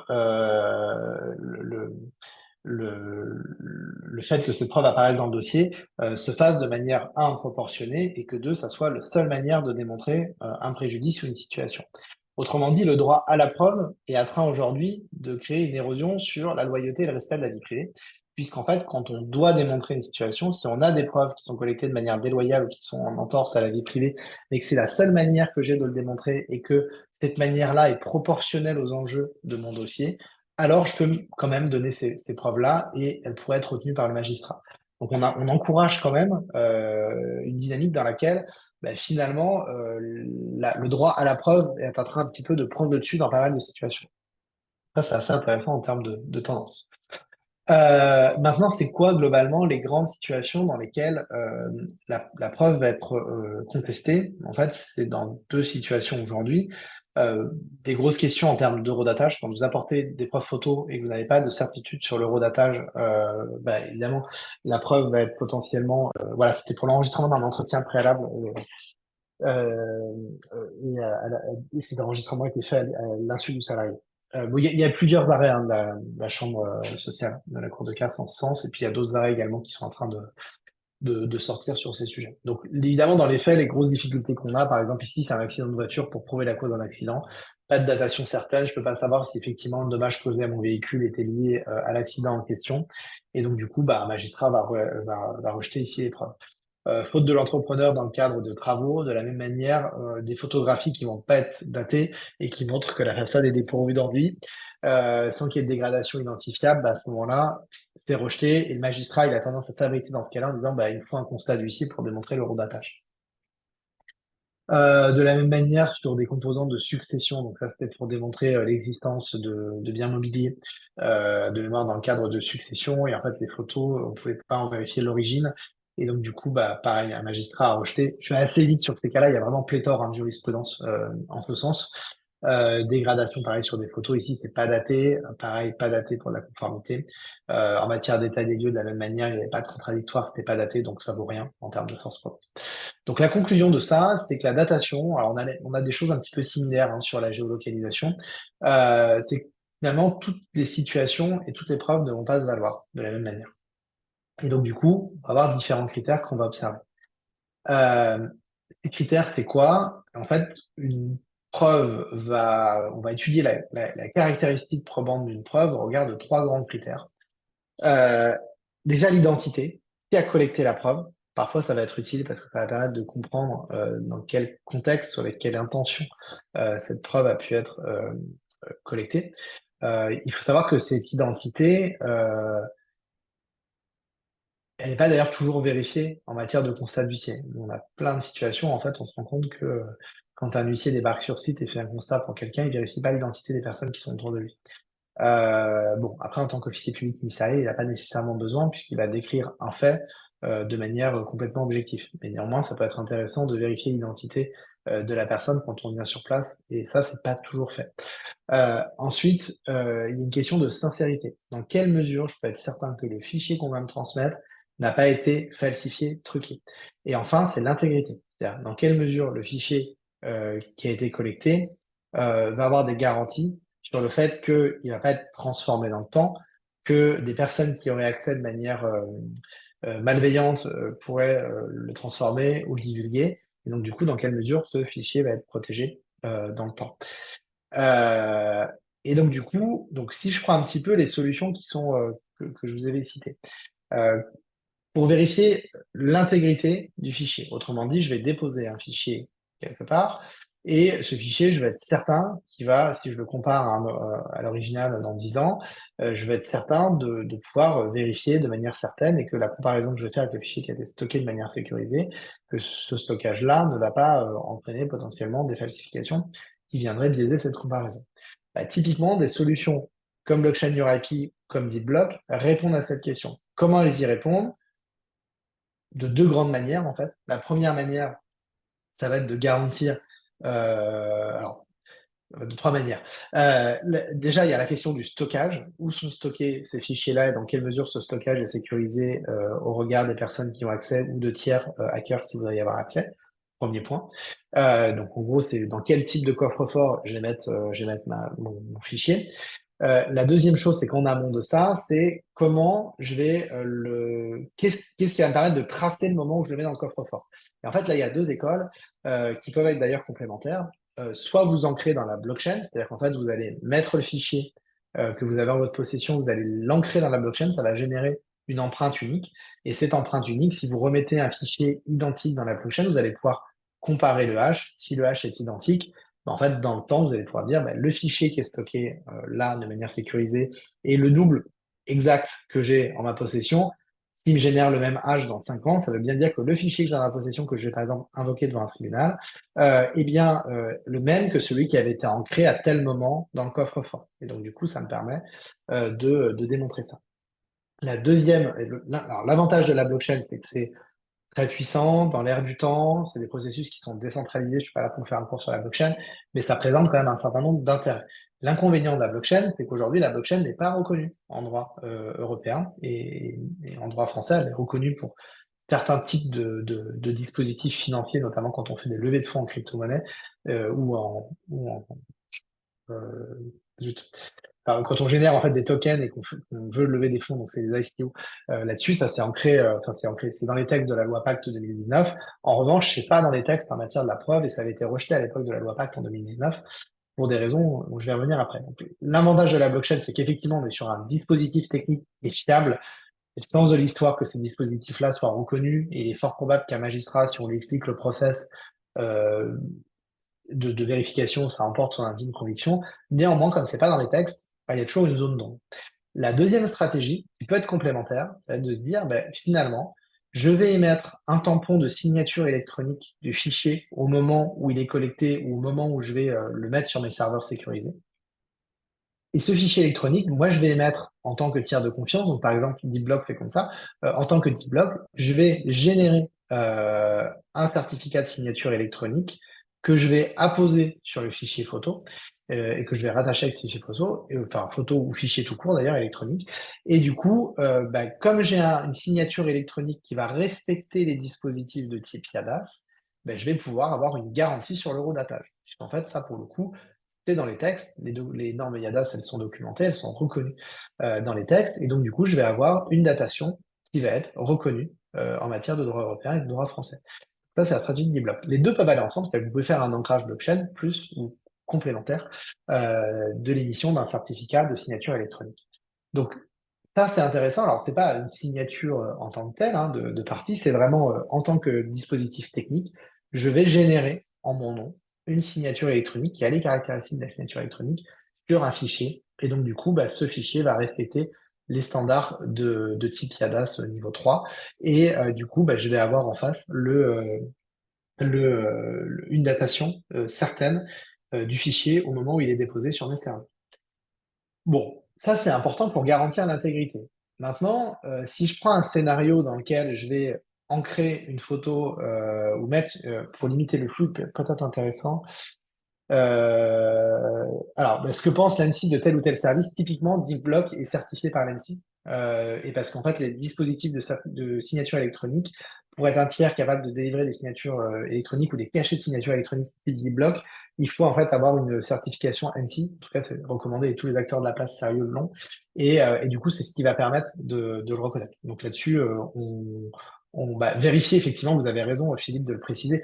En fait, dans toutes ces solutions-là, vous pouvez regarder les types de solutions qui sont utilisées et les certifications qu'ils vont avoir. Et effectivement, l'ANSSI peut remettre des certifications et dire, OK, telle solution a un dispositif qui est fiable.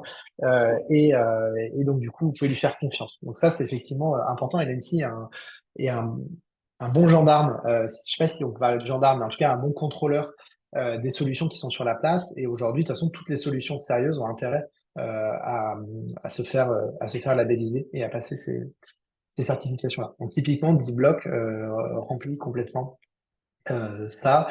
Blockchain URIP a aussi énormément de garanties et c'est une solution qui est très utilisée en matière de propriété intellectuelle. Elle a d'autres types de garanties, vous pouvez regarder en détail là-dessus, mais voilà. Vous avez, du coup, voilà. Donc, la question, c'est demain, j'ai créé un faux de toute pièce avec une IA qui semble hyper crédible. Et je vais me dire, bah, ce faux, je vais l'ancrer ou je vais utiliser une de ces solutions-là pour en garantir l'intégrité. Bah, évidemment, qu'est-ce qui se passe? Vous avez l'affiché dont la sincérité est douteuse ou sans garantie. Bah, si vous l'ancrez ou si vous le stockez de manière sécurisée, évidemment, l'intégrité ne sert à rien et c'est pas suffisant. Et c'est notamment une des raisons pour lesquelles la blockchain a été reçue dans les textes. C'est-à-dire qu'en fait, si on n'a pas de garantie en amont sur un contexte de création et sur la manière dont tel ou tel fichier électronique a été créé, la blockchain, on peut toujours la mettre dans les textes, mais sans cette garantie-là, il y a toujours un doute possible. Donc du coup, ça laisse peser sur les. Donc ça, c'est des choses que vous devez vérifier. C'est-à-dire qu'aujourd'hui, quand vous recevez la preuve d'un de vos clients, vous devez vous poser ces questions-là. Est-ce que c'est une simple photo qui vient du téléphone portable? Dans ce cas-là, pas évident. Et en fait, il serait pas mal peut-être de faire un constat d'huissier en allant directement sur le téléphone du client, en allant regarder les différents éléments. Mais avec un bémol, c'est que je vous ai montré tout à l'heure qu'on pouvait modifier les pellicules. Et en fait, c'est assez compliqué même avec un constat d'huissier. En tout cas, il y a plein d'huissiers qui vont pas forcément faire ce travail de vérification des métadonnées de l'image et éventuellement de ces modifications. Donc, mais bon, là, vous aurez quand même un acte authentique, donc c'est quelque chose de solide si votre client est de bonne foi. Vous allez pouvoir vous-même passer sur des outils. Alors, tout à l'heure, c'était Sophie qui nous parlait d'Exiftool, que je connais pas, mais qui vont permettre d'avoir une idée de véracité ou non d'une situation. Mais en tout cas, c'est un travail qui peut être assez long. Donc, c'est des questions que vous devez vous poser. Donc, qu'est-ce qui garantit l'intégrité? Qu'est-ce qui garantit la sincérité? Et évidemment, quelle est l'identité de la personne qui a déposé? Est-ce que je peux la vérifier? Ça, c'est souvent ce qui est le plus compliqué à vérifier. Mais déjà, si vous avez sincérité et intégrité, au regard d'un fait, ça va vous aider. Alors là, je vais vous parler un tout petit peu de SmartProof parce qu'en fait, on essaie de répondre à cette problématique où il faut à la fois garantir la sincérité, à la fois garantir la sincérité. D'autres solutions dont on a parlé, No Contest, Certiphoto, Flash and Prove, toutes ces solutions-là qui essaient de collecter à partir d'un élément de fait et de donner avec enfin, de collecter ces éléments de fait dans un environnement technique sécurisé se battent avec ces deux concepts-là, hein, sincérité et intégrité. Et donc nous aussi. Donc aujourd'hui, globalement, SmartProv va garantir ça. Encore une fois, on n'est pas la seule solution de marché qui permet. Comment ça fonctionne? C'est assez simple. Vous allez collecter votre fichier photo depuis notre web application. Avec cette web application, vous allez collecter le fichier depuis la web application. Qu'est-ce que ça veut dire? Ça veut dire que vous ne pouvez pas avoir pris un fichier il y a 3 4 jours sur votre téléphone portable et le mettre dans la solution. Il faut que le fichier soit collecté en temps réel par l'intermédiaire de notre solution. Qu'est-ce que ça va garantir? Ça va garantir un contexte de prise de photo. Ce contexte, ça va être l'eurodatage, ça va être le fait qu'il n'y ait pas d'IA générative qui soit en train de travailler et de transformer l'image, et ça va être, le cas échéant, la géolocalisation. Alors, la géolocalisation, avec potentiellement quand même un doute, je pense que vous avez tous passé déjà des commandes sur Uber ou sur Deliveroo, potentiellement, il y a des petites erreurs à quelques mètres près qui peuvent exister. Et puis, vous pouvez utiliser un VPN et essayer de tromper la géolocalisation. Donc là-dessus, c'est quoi la bonne pratique à ce niveau-là? Ça va être de prendre des environnements, de prendre des photos de l'environnement dans lequel vous vous situez avec la solution. Parce que du coup, vous allez corroborer la géolocalisation de votre téléphone avec l'environnement dans lequel vous vous situez. Si les deux sont ensemble, ça fonctionne.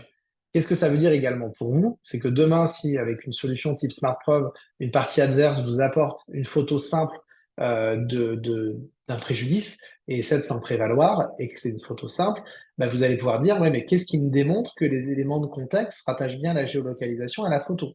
Potentiellement, il peut y avoir un doute. Qu'est-ce qui me garantit qu'il n'y a pas un VPN qui a été utilisé? Et donc, du coup, ça peut vous permettre aussi de déceler des loups dans des dossiers, soit des loups que votre client essaierait de vous faire passer et qui pourraient être un faux et vous induire en erreur et engager votre responsabilité, soit des loups d'un dossier adverse que vous allez pouvoir contester.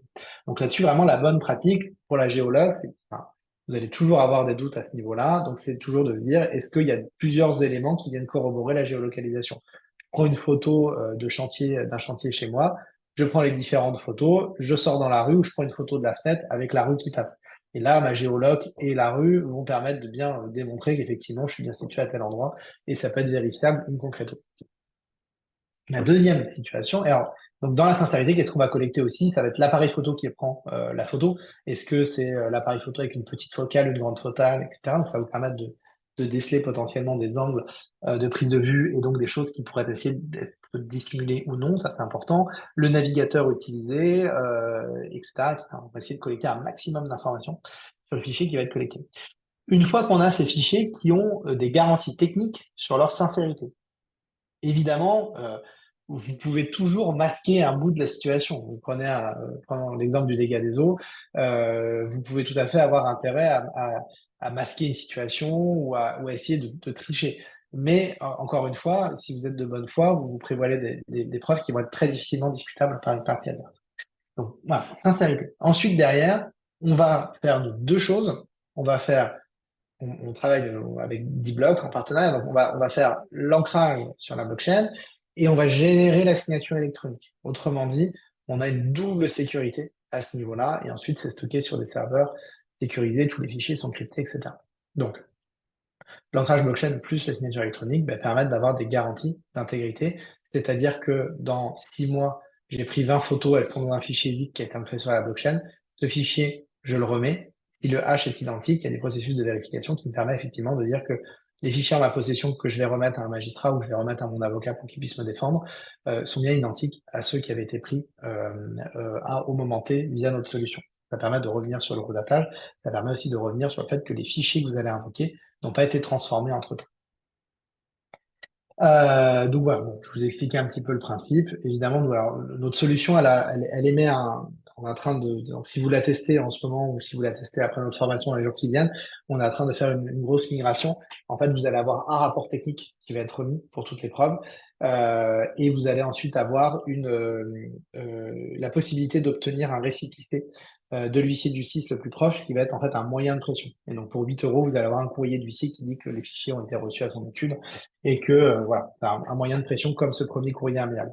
Le gros avantage de ces solutions, que ce soit SmartProv, que ce soit ShadeNote, que ce soit NoContest, FlashAndProve, etc., Certiphoto, c'est qu'en fait, vous allez pouvoir collecter très vite une preuve photo ou vidéo pour démontrer plein de situations du quotidien. C'est-à-dire qu'en fait, en moins d'une minute, vous avez un fichier. Votre voisin vient de se stationner pour la énième fois devant chez vous, vous pouvez pas sortir, vous devez aller chercher votre gamin à la crèche et vous êtes en troisième vitesse.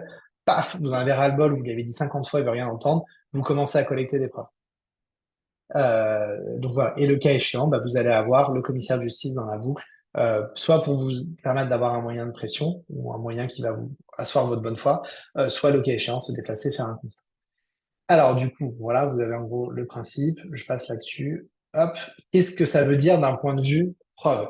Ici, je mets smart preuve, mais globalement, ça va être le même mécanisme pour toutes les solutions. C'est la manière dont vous allez, les questions que vous allez devoir vous poser pour l'inscrire. Alors vous avez le constat de commissaire de justice qui va avoir une force probante attachée à l'acte authentique, on l'a dit plusieurs fois. L'avantage, c'est qu'on a un coût qui est d'ailleurs pas connu, pas maîtrisé. Je me suis planté, qui est pas toujours connu et qui est relativement élevé.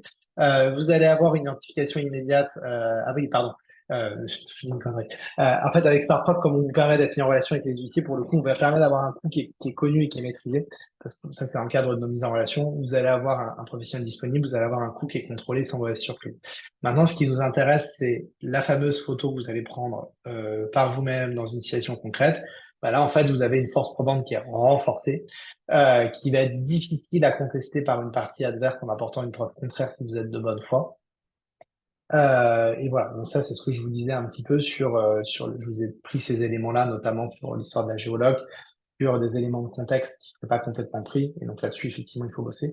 Et donc l'idée, c'est de progressivement, cette brique-là, réduire le niveau de preuves qui vont être discutables, le témoignage de complaisance, une simple photo prise avec son téléphone portable, tout autre faisceau qui en fait crée de l'incertitude et un risque juridique. Donc voilà. Bon, c'est ce que je vous disais d'un point de vue déonto. Donc là-dessus, c'est important. Ce qu'il faut éviter à tout prix dans les solutions que vous allez recommander ou utiliser avec vos clients, c'est la confusion qu'il pourrait y avoir avec le constat d'huissier. C'est hyper important que cette brique du milieu, ça soit très clair que ça n'est pas un constat d'huissier. Pourquoi? Parce que dès lors que vous laissez planer un doute, alors que l'huissier ne s'est pas déplacé sur site, les magistrats vont avoir tendance à annuler ces actes. Il y a un arrêt de la Cour d'appel d'Aix-en-Provence du 24 juin 2021 qui annule un arrêt, c'était pour Snapact, qui annule les actes rendus par Snapact, qui rendait un constat de dépôt en disant bah, les éléments qui sont sur les photos, l'huissier s'est pas déplacé sur place, donc j'ai aucune preuve, ça vaut rien. Donc voilà. Alors, Philippe me pose la question, est-il intéressant de stocker le fichier sur un serveur, le redatage via un tiers avec stockage en local du fichier eurodaté sur un serveur d'un prestataire certifié? NC ne suffit-il pas? En fait, ça va être complémentaire, c'est-à-dire que euh, enfin, en fait, c'est une vraie question. Ça va dépendre des volumes, enfin, ça va dépendre aussi de vos clients. Euh, la plupart des solutions vont vous proposer un stockage sécurisé avec. Et en fait, ça va vous permettre d'être certain que votre fichier, il va continuer à exister en temps et que vous allez pouvoir le récupérer tel qu'il était. Donc, en ce sens, c'est intéressant parce que bah, votre ordinateur peut être détruit. Vous pouvez avoir des fichiers qui sont détruits de votre côté. Donc, vous allez avoir des garanties. C'est intéressant que le prestataire puisse quand même conserver de manière sécurisée votre fichier. Maintenant, si vous avez un eurodatage avec un tiers, alors oui, il faut un abonnement, c'est vrai. C'est vrai. Souvent, il faut un abonnement puisque vous avez des frais d'hébergement. Donc là-dessus, effectivement, il peut y avoir des difficultés. Après, l'abonnement n'est pas forcément toujours hors de prix. Aujourd'hui, il y a des solutions avec un niveau de sécurité très satisfaisant qui sont pas forcément hors de prix. Euh, donc voilà, donc là-dessus, effectivement, eurodatage avec un tiers. Et donc, du coup, comme l'eurodatage vaut, si vous avez pas stocké le fichier chez le prestataire, que vous avez généré votre eurodatage ou votre ancrage blockchain et que vous conservez le fichier chez vous, bah, vous allez pouvoir de toute façon continuer à le comparer le cas échéant. Donc là, en ce sens, oui, ça peut être suffisant. Après, nous, pour les grosses boîtes, ils veulent avoir leur propre serveur de stockage. Donc là-dessus, en fait, bah, on est juste un organisme qui permet d'être tiers de confiance et qui permet d'envoyer le fichier collecté sur les serveurs du client. Ouais, exact. Voilà, vous avez l'arrêt, Ricardo, merci. Vous l'aurez aussi dans la presse, hein, vous avez un lien aussi avec le détail. Et en fait, si vous voulez, cet arrêt-là, il est intéressant parce qu'il nous permet vraiment de comprendre, nous en tout cas, hein, en tant que start-up et créateur de produits et de solutions sur ces sujets-là, ça permet vraiment de poser des règles du jeu sur ce qu'on peut faire et ne pas faire. C'est-à-dire qu'entretenir une confusion avec un acte authentique, c'est interdit, c'est trompeur, et les magistrats suivent la ligne directrice de la Chambre nationale des huissiers là-dessus, qui est de se dire que ces actes-là sont nuls. Donc, toutes les solutions qui vont de près ou de loin prêter confusion pour le consommateur avec un constat vont être supprimées. Donc, par exemple, l'utilisation de termes qui s'apparentent à ceux du constat et associés au commissaire de justice vont avoir tendance à être soit très fortement euh, condamnés et sous pression par la Chambre nationale des huissiers, enfin des commissaires de justice, soit carrément annulés par les magistrats. Donc là-dessus, il y a potentiellement un risque. Donc warning sur les outils que vous recommandez à vos clients sur ça. Il y a une autre situation avec une solution qui s'appelle Easy Constat, avec la Cour d'appel de Paris, pour le coup, qui va reconnaître, qui ne reconnaît pas les garanties attachées à un constat d'huissier. En fait, c'est une solution qui permet un petit peu comme, pardon, j'ai perdu le nom entre-temps, voilà. Un peu comme Mailstone, pardon, comme ShareNote, d'accord? C'est une solution similaire à ShareNote qui vous permet de faire des impressions d'écran ou de web, du web et du coup, voilà. Et donc, du coup, la question était de savoir si ça avait la valeur probante d'un constat. Ici, la réponse est non, ça n'a pas la valeur probante d'un constat. En revanche, ça peut être retenu comme un simple mode de preuve qui peut être contrarié par tout autre élément. En fait, c'est à la fois contrarié, mode de preuve simple, c'est intéressant. Par contre, c'est le contrarié par tout autre élément. Comme vous avez des caractéristiques techniques qui sont attachées à ce type de solution-là, ça va être quand même très compliqué pour une partie adverse d'apporter une preuve qui aura contraire, qui démontrera le contraire, sauf à ce que vous soyez de mauvaise foi, évidemment. Pourriez-vous revenir sur l'apport de la blockchain en plus de l'eurodatage ou de la signature électronique conforme au IADAS? Alors, oui, en fait, le must, et ce qui va être le plus sécure, c'est l'eurodatage électronique conforme au règlement IADAS. Parce que ça, c'est dans les textes. Et en fait, un magistrat va être obligé de le prendre en compte. Votre eurodatage, il va s'imposer à lui. Parce que bah, il est sérieux, il est fait avec un partenaire labellisé ANSI, et donc du coup, il va s'imposer dans les textes. Donc c'est la solution la plus sûre. Maintenant, l'intérêt de la blockchain, aujourd'hui, c'est un petit peu un vernis marketing clairement, mais ça va apporter une garantie technique qui va être pour moi complémentaire. En fait, les mécanismes techniques qui sont utilisés vont être différents. L'ancrage blockchain, c'est cette dimension décentralisée. C'est-à-dire qu'en fait, votre empreinte, elle va être sur une infinité, elle va être ancrée et partagée à une infinité de personnes qui ancrent. Et du coup, ça va la rendre très, très compliquée à falsifier. Donc, en fait, c'est une garantie supplémentaire. La réalité aujourd'hui en droit, euh, c'est le sens de l'histoire que la blockchain soit reconnue en droit pour ces qualités-là. Il y a d'ailleurs en Italie, il y a une reconnaissance des dispositifs qui vont être ancrés en blockchain. En Chine, c'est également reconnu par les tribunaux, bon, sous réserve que la Chine soit un bon exemple à prendre en matière de droit. Mais c'est reconnu. Et puis, il y a un certain nombre de travaux et de réflexions actuellement législatives qui sont menées pour reconnaître le rôle de la blockchain et son caractère décentralisé. Aujourd'hui, il y a des textes qui ont été documentés, qui font l'objet de normes, qui sont béton, qui ont en plus commencé à vivre quand même depuis un certain nombre d'années avec le règlement IADAS. Donc, ça reste quand même la norme qui fait foi. Enfin, qui me semble, en tout cas, moi, à titre individuel, la plus béton et la plus sûre parce qu'elle est dans les textes. La blockchain va présenter des intérêts techniques complémentaires, notamment avec ce caractère de décentralisation. Dans les deux cas, il y a un hash qui va être généré. Ce hash peut faire l'objet d'une vérification qu'on soit sur une signature électronique de type SADAS stockée ensuite de manière sécurisée dans la blockchain. Donc, ce côté vérification d'intégrité qui est très pratique et qui est souvent vanté par la blockchain, en réalité, vous pouvez aussi l'avoir sur une signature électronique qui va être cryptée et stockée ensuite derrière sur un enjeu sécurisé. J'espère que je réponds à votre question, Philippe. N'hésitez pas à me poser des questions complémentaires. D'ailleurs, tous, hein, j'ai prévu un long temps d'échange après. Je pense qu'on peut se dire qu'on finit vers 11h30, mais vous avez un temps d'échange, donc n'hésitez pas à me poser plein de questions. Euh,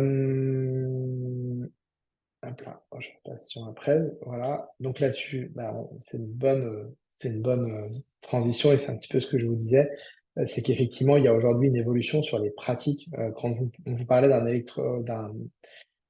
écrit électronique ou d'une signature électronique il y a 15 ans, on disait que ça ne valait rien et ainsi de suite, c'était pas encore dans les textes. Il y a eu cette reconnaissance de l'écrit électronique, puis de la signature électronique documentée avec les règlements IADAS. Euh, Si je fais un parallèle avec la médecine, bah, aujourd'hui, on peut faire des consultations médicales en ligne et ça résout pas mal de situations et ça désengorge quand même pas mal de situations avec des problèmes qu'on connaît aussi hein, les consultations en visio. Il y a eu une reconnaissance des cryptos via la loi Pacte en 2019, mais pas en tant que preuve telle qu'on en a parlé aujourd'hui. Mais on se rend bien compte quand même que c'est une direction et que c'est le sens de l'histoire. Et que cette direction-là, bah, quoi qu'on le veuille, on y va. Donc je vous disais, voilà, la loi italienne reconnaît l'eurodatage blockchain comme un moyen de preuve depuis 2019. En Chine, la Cour suprême admet déjà depuis 2018 aux juges de déclarer recevables des preuves authentifiées par la blockchain, etc., etc. De la même manière, aujourd'hui, on est en train de mener des travaux prospectifs avec l'association Open Law, dans lequel on a différents acteurs, dont la chancellerie. On travaille sur ces sujets de preuve et de se dire mais quelles sont finalement les bonnes pratiques, les pratiques dangereuses, les risques qu'il existe en fonction de la typologie de preuve. Donc ça, c'est des travaux qui sont menés de manière collaborative avec un ensemble d'acteurs qui travaillent sur ces sujets-là. Et le but, c'est de documenter au maximum les risques et les bonnes pratiques pour bah, que tout le monde monte en compétence sur ces sujets. Quand je dis tout le monde, c'est évidemment les solutions qui vont fournir un service, mais c'est aussi les personnes qui vont s'emparer de ce service, que ce soit des entreprises, des professionnels du droit, avocats, magistrats et autres. Donc c'est hyper important de documenter au maximum, d'avoir des retours d'expérience et progressivement, bah, c'est aussi ce qui va venir nourrir potentiellement à terme des travaux législatifs sur ces sujets. En tout cas, ça y participe. Donc voilà, je vous ai mis un lien vers un colloque qu'on avait fait sur OpenNo sur ce sujet en 2023. Pardon. Et voilà, ce qu'il faut comprendre, c'est que globalement, on est quand même sur un changement de paradigme qui est important. Alors, si j'ai bien compris, la blockchain apporte la décentralisation pour ne pas dépendre du prestataire. Ceci dit, tout ce qui est conforme au IADAS peut être vérifié par n'importe quel prestataire. Est-ce bien cela? Euh, euh, alors, hein, j'essaie de comprendre le sens de la question, Philippe. Tout ce qui est conforme au IADAS peut être vérifié par n'importe quel prestataire. Un certificat IADAS rendu par un prestataire qui est labellisé va faire foi. En revanche, n'importe quel prestataire ne va pas pouvoir le vérifier dans la mesure où, admettons qu'un fichier était ancré avec un cachet de signature électronique et que vous vouliez le faire vérifier, vous allez toujours être dépendant. Alors, là, vous me posez un peu une colle. Je pense que vous allez toujours être dépendant du prestataire qui a généré le certificat de type IADAS. Et je suis pas certain que n'importe quel type de prestataire puisse le faire. C'est une bonne question. En revanche, sur la blockchain, là-dessus, oui, quel que soit le prestataire qui vous a permis de générer votre hash, si c'est une blockchain décentralisée et publique, vous n'allez pas être dépendant du prestataire, c'est-à-dire que vous allez pouvoir le faire vérifier à n'importe quel moment dans le temps, sauf si votre blockchain est tombée entre-temps. Mais bon, sur les grosses blockchains décentralisées qu'on connaît aujourd'hui et qui font foi, logiquement, ce risque est quand même très limité. D'ailleurs, il y a toujours un historique des différents ancrages qui vont être faits. Donc, même si une blockchain une marque de blockchain venait à disparaître, il y aurait toujours des sauvegardes qui permettraient encore de vérifier si on le voulait. En tout cas, ça fait partie de leur garantie assurance. Je sais pas si je réponds à votre question, Philippe, mais oui, pour moi, avec la blockchain, vous pouvez vérifier sans être dépendant du prestataire. Sur Yadas, pour moi, on reste dépendant quand même du prestataire qui a émis le certificat pour pouvoir faire la vérif, mais je mets un bémol, il faudrait que je vérifie, que je pose la question à mon expert technique là-dessus pour pas vous dire de bêtises. Mais pour moi, oui. Euh, N'hésitez pas à poser vos questions. En termes d'opportunités pour le marché des avocats, qu'est-ce qu'on peut retenir? Comment s'emparer de ça? Alors, déjà, évidemment, j'ai essayé de vous donner des exemples de points de vigilance que vous devez avoir au regard des preuves que vous pouvez avoir dans vos dossiers, parce que je pense que c'est ce qui est le plus proche de votre quotidien et le plus important aujourd'hui. Je vous ai donné quelques références d'arrêts importants sur le sujet. Il y en a d'autres et on est sur un droit qui est en train de se structurer. En gros, c'est le principe de liberté de la preuve. Il y a des dispositifs techniques qui sont parfois reconnus, parfois pas forcément. Donc, il faut réussir à apporter des preuves techniques que c'est solide dans la mesure où il y aurait une expertise. Mais voilà. Alors, comment utiliser tous ces outils-là? Potentiellement, bah, ça va vous servir à renforcer le dossier ou les dossiers que vous pouvez plaider pour vos clients. Donc, ça va vous permettre de les inciter à collecter ou avoir un réflexe de collecte d'éléments probants fiables dans leur quotidien.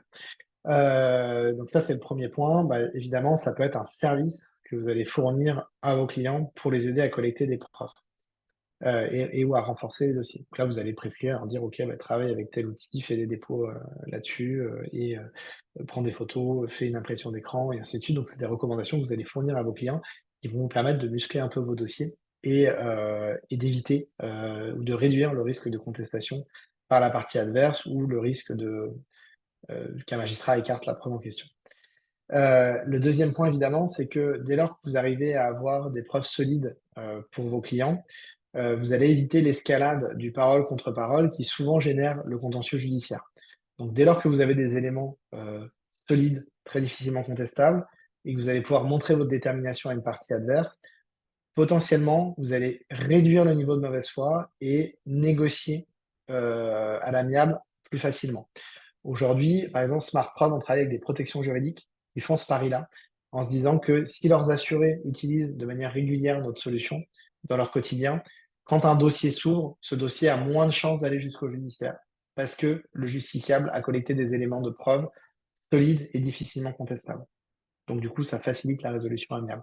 Et les protections juridiques réfléchissent de cette manière-là sur des échelles de nombre de dossiers stratosphériques, je serais certain que ça peut avoir un impact aussi sur votre activité d'avocat, sur des plus petits scopes de dossiers. Euh, le deuxième cas, bon, ça peut vous aider effectivement dans votre organisation et dans votre gestion. C'est-à-dire qu'aujourd'hui, ce qu'il faut savoir, alors là, je vous parle de SmartProv, dont on a une fonctionnalité qui vous permet en tant qu'avocat d'inviter vos clients à utiliser SmartProv et vous allez leur permettre de faire des dépôts à souhait. Et en fait, ces dépôts-là qui vont être réalisés, donc ça, c'est un abonnement, parce que je vois les questions qui arrivent. En tant qu'un cabinet d'avocat, par exemple, vous allez souscrire à un abonnement et cet abonnement va vous permettre ensuite soit d'abonner vos clients de manière illimitée, soit d'avoir des mécanismes de dépôt hybrides, c'est-à-dire que c'est le client qui va payer en direct son abonnement ou ses dépôts.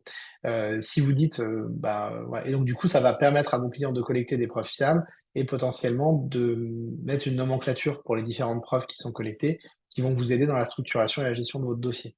De la même manière, ça va vous permettre d'avoir un service que vous allez fournir à votre client de deux façons. Soit vous dites, moi en tant que cabinet d'avocat, c'est un service que je vais inclure pour tous mes clients, et ça va me permettre de les encourager à faire de la prévention des risques et de réduire potentiellement leur risque juridique de contestation. Et donc, du coup, je vais leur acheter un abonnement à 29 € par mois qui vont leur permettre de réaliser des dépôts dans leur quotidien. Ces abonnements-là, je leur refacture le prix que je veux parce que moi, en tant qu'avocat, je vais avoir potentiellement un temps de traitement de certaines des pièces où je vais pouvoir exercer mon devoir de conseil sur certaines de leurs pièces. Donc, ça vous permet, vous aussi, en tant qu'avocat, de vendre un abonnement derrière. Ou au contraire, de vous dire, ils peuvent créer un compte, où je vais pouvoir les inviter à utiliser SmartProv. Ils vont me partager les éléments qu'ils vont collecter. Ils vont payer eux-mêmes leurs abonnements et leurs dépôts d'attestation d'huissier. Mais du coup, moi, en tant qu'avocat, je ne paie pas pour eux, c'est eux qui payent. Donc, deux modèles. Un modèle où vous allez dire, moi, en tant qu'avocat, ça m'intéresserait de proposer ce service-là à mes clients. Alors, les verticales, on les connaît, hein, les verticales métiers qui ont des forts besoins. Si vous avez des clients qui ont des dossiers ponctuels et qui ont assez peu besoin de collecte de preuves dans leur quotidien. Typiquement, ça va être un divorce, ça va être un particulier qui fait des travaux, donc c'est un besoin ponctuel qui va être sur 2, 3 mois. Vous n'avez pas intérêt à proposer un abonnement récurrent à votre client, de toute façon, il ne vous le prendra pas parce que c'est un besoin ponctuel. Donc là, vous allez plutôt lui dire de payer ses dépôts et vous aurez accès aux différents dépôts qui sont faits, vous allez pouvoir nourrir votre contentieux. Euh,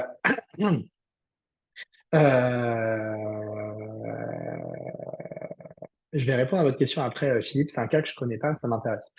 Donc voilà, donc là-dessus, vous allez pouvoir construire des modèles économiques. Si par contre, vous avez en client des syndics immobiliers, des boîtes de BTP, des entreprises en matière de logistique et ou qui ont en gros des besoins de preuves très réguliers dans le cadre de leur activité, là, ça peut être intéressant pour vous de leur dire, je vous prends un abonnement. Le cabinet va pouvoir vous aider en doublant les différentes preuves de courrier et de faire de l'avant-contentieux et d'avoir des moyens de pression. Et dans ce cas-là, c'est hyper intéressant pour le cabinet parce que vous allez pouvoir vendre un service à un certain prix en abonnement et ça vous génère des revenus récurrents quand vous faites du contentieux. Quel est le coût ponctuel d'un dépôt chez SmartProd? En fait, notre modèle est en train d'évoluer. Donc, si vous allez sur notre site aujourd'hui, c'est un dépôt 8,25 € hors taxe. Et ce dépôt, vous avez tous les éléments techniques des photos, de la vidéo que vous avez pris, et vous avez l'attestation. Aujourd'hui, on l'appelle attestation. Demain, on l'appellera récépissé d'huissier de justice, enfin de commissaire de justice, qui a reçu les éléments. Donc, aujourd'hui, c'est du one shot et c'est 8 € par dépôt. Ce modèle il est en train d'évoluer, c'est-à-dire qu'en fait, on va vous permettre de faire, on va vous permettre à vos clients de faire tous les dépôts qu'ils veulent pour 29 € par mois, en illimité. Ils auront systématiquement un rapport technique. Par contre, ils paieront en plus le récépissé d'huissier 8 € quand ils en ont besoin. L'idée, en fait, c'est qu'ils collectent sans aucune limite toutes les preuves dont ils ont besoin dans leur quotidien et qu'ils ne paient l'attestation d'huissier que quand c'est nécessaire. Donc, du coup, on crée un système d'abonnement plus attestation. Et si je suis un particulier et que j'ai un besoin ponctuel, je vais pouvoir utiliser gratuitement la solution, mais j'ai 24 heures pour me décider si je recours si je demande d'avoir accès au certificat technique, enfin au rapport technique et au récépissé d'huissier. Donc j'ai 24 heures pour me décider. Donc l'idée, c'est que je suis un particulier, j'ai un doute sur une situation, je prends une photo, ben, j'ai 24 heures pour me dire que je vais en avoir besoin ou pas. Si c'est une situation qui est passée, en fait, j'en ai pas besoin parce que le truc a été réglé, j'ai pas besoin de payer, mais je peux m'aménager des preuves par anticipation quand même. Si j'en ai besoin, bah, dans les 24 heures, je me décide, ou si j'ai un doute, je me décide et je le prends. Donc voilà. Alors, je vais m'intéresser à votre question, Philippe. Merci. Il semble qu'avec les éléments de signature et de certificat, on pouvait quand même vérifier la preuve. Certigna a arrêté son service mapreuve.fr et je suis censé pouvoir en démontrer la conformité. Alors, c'est pas parce que c'est Certigena ou Certigna d'ailleurs, parce qu'il y a un Certigna qui existe aussi, qui fait ça. C'est pas parce qu'ils ont arrêté leur service mapreuve.fr que la, la, la possibilité de faire la comparaison n'existe pas, parce que Certigna a émis un certificat. Ah oui, ok, j'ai compris votre point. En fait, mapreuve.fr utilisait un partenaire de type Certigna qui s'occupait de la signature électronique. Je pense qu'en fait, c'est ça votre point, Philippe. Mapreuve.fr a disparu. En revanche, vous pouvez vous retourner vers son partenaire Certinia, qui continue à exister pour faire vérifier votre signature électronique. À mon avis, c'est ça l'histoire. Donc, en fait, de la même manière, je prends SmartPreuve d'eBlock, qui est en train de devenir notre partenaire sur ces sujets-là. Bah, en fait, derrière, nous, on garantit la signature électronique avec un sous-traitant labellisé NC qui va être d'eBlock. Si demain SmartPreuve disparaît, vous pourrez vous tourner vers d'eBlock pour faire vérifier la signature électronique. Donc voilà. Dans des secteurs où les documents sont générés sans réfléchir, informatique, cela permet de structurer automatiquement des dossiers sans passer par pour l'avocat classifié. Ouais, également, exactement ça. Vous allez pouvoir automatiser un certain nombre de choses dans les dossiers. C'est exactement ça. Coût dépôt SmartPreuve, j'y ai répondu. Donc service de relation client, vous avez compris un petit peu les choses. Voilà. Offre dédiée, bah, c'est ce que je vous disais, vous allez pouvoir du coup vous imaginer des offres dédiées. Et après, si on va un petit peu plus loin, si à un moment donné vous voulez rentrer sur des sujets d'action conjointe, vous avez besoin d'apporter la preuve avec des personnes aux quatre coins du territoire qu'ils ont été victimes d'un même fait juridique ou d'une même typologie de fait juridique, bah, vous allez pouvoir leur donner ce type d'outil-là pour le faire. Encore une fois, tout l'enjeu, c'est toujours une question de mesure. C'est qu'en fait, il y a plein de situations éphémères où, de toute façon, vous allez devoir utiliser des outils comme ça si vous voulez être crédible, parce que vous n'avez pas le temps de faire déplacer un professionnel assermenté de tiers de confiance ou officier public ministériel, ou les deux. Euh, donc, ces solutions vont être complètement pertinentes. Et puis après, il y a des tas de solutions dans lesquelles vous avez besoin de faire de la prévention. Évidemment, vous n'allez pas dépenser 200 ou 300 € ou plus dans un constat d'huissier. Par contre, vous avez besoin de prévenir un risque, de démontrer à un instant T une situation pour un coût le plus proche possible de zéro. Et le cas échéant, de pouvoir lui donner un peu plus de valeur probante ou en faire un moyen de pression. Et dans ce cas-là, en fait, bah, les outils que je vous ai montrés rentrent vraiment dans cette case-là. Donc, c'est vraiment une démarche. Moi, aujourd'hui, c'est ce que j'explique quand je pitch des entreprises, c'est que il faut que les collaborateurs de l'entreprise prennent ces bons réflexes-là parce on est sur un basculement où bah, une simple photo va être mise en cause de plus en plus facilement, et ainsi de suite. Donc, il va falloir apporter un maximum de garanties techniques sur les éléments probants qui sont apportés. Et donc, ça doit participer d'un réflexe qui rentre dans les entreprises et dans les réflexes des justiciables aujourd'hui, d'avoir ce type de réflexe-là. Est-ce que vous avez des questions? Je crois que j'ai dû parler très vite en fait, parce que je me disais qu'en 2 heures, j'aurais largement, je serais même peut-être juste, et en 1 heure et demie, on a passé les slides.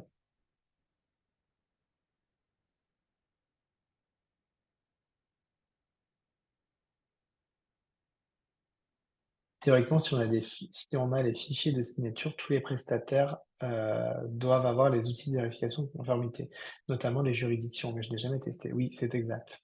Peut-on avoir le replay de l'intervention? Oui, vous allez l'avoir. Vous allez l'avoir, on va vous l'envoyer normalement. Et en tout cas, c'est enregistré.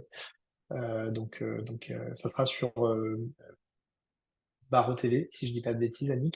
Et ça sera également sur. Ah oui, je vais vous montrer ça. Ouais. Et ça sera aussi sur la chaîne YouTube de Smartprom. Pouvez-vous nous parler un peu du logiciel qui permet de donner une prévale clinique à l'IA? Alors, oui, alors vous allez voir en live comment on le fait et je vais découvrir l'outil en live parce qu'on me l'a montré hier et je l'ai pas testé. Je voulais le faire cette nuit pour préparer la formation et j'ai zappé et j'ai vu à quoi ça ressemblait hier. Donc c'est Isit IA. Vous voyez toujours mon écran là, ouais. Vous voyez bien la recherche Google que je suis en train de faire. Hop. Ouais, ok, super. Voilà. Donc voilà, alors, évidemment, il faut se connecter. Donc là, ça permet de détecter potentiellement des textes générés avec une IA ou une image détectée avec une IA. Voilà, bon, il me demande de me connecter. Ben, je vais me créer un compte. Alors désolé, je vais faire un live avec vous. Euh... Désolé pour la création de compte, j'aurais dû le faire avant. J'ai vu hier. On a fait la démo en live hier. Donc je vais mettre test.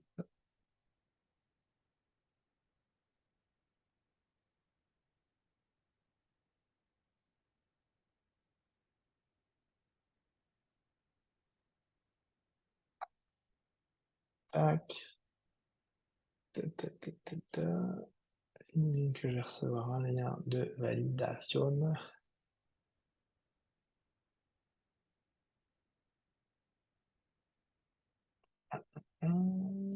Tac. Attendez, hop, je vais vous passer ici le truc. L'attaque token, non, je dois faire le test. Donc là, je vais me reconnecter. Got to your account.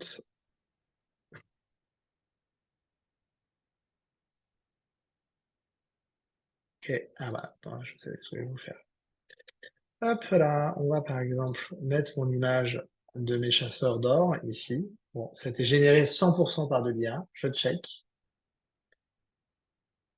Et en fait, ça marche super mal. Bon, eh ben, c'est le mauvais exemple parce que hier, ça marchait bien sur l'exemple qu'on avait pris.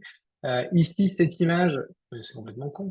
C'est une image qui a été 100% générée, c'est un dessin et il me dit que c'est fait par l'humain. L'image a été générée par un humain, alors qu'elle a été générée par Midjourney. Donc, vous voyez, une IA qui cherche à détecter une IA, ça, c'est une image qui a été générée par Midjourney. Et du coup, eux, ils font donc Isit NIA fait tourner sur fait tourner sur une fait tourner une IA pour détecter l'image. Et du coup, elle me dit que c'est une image qui a été faite quasiment à 100% par un humain.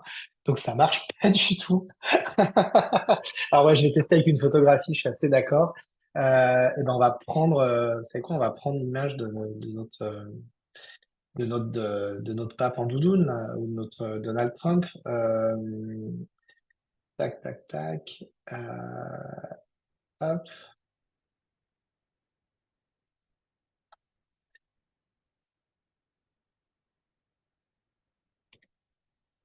comme ça, comme ça. Hop, désolé pour le truc. Bingo. Hop, hop. Et après, on va prendre le faux. Et on va voir si ça marche. Peut-être ça marche pas. Mais en fait, ça c'est bien parce que ça marche pas. Ça montre que justement, il faut utiliser des outils euh, qui, euh, qui, euh, qui empêchent d'avoir de l'IA. Hop, tac. Allez, on va mettre Donald Trump qui est en tôle, enfin qui se fait arrêter. Et ben là, effectivement, ouais, on a un peu plus de doutes sur. Je déteste ce nom de moderne. Ouais, et là, on vit dedans et il faut s'y faire, mais il faut faire preuve de résilience, de son jugement de valeur aucune, mais ouais, c'est vrai. Donc là, du coup, voilà, on a mis la photo de Donald Trump et on a, ça serait selon lui, humain à 71%, IA à 28%. Donc on se rend compte que cet outil n'est pas forcément pertinent. C'est marrant parce que hier, pour le coup, il était plutôt très pertinent.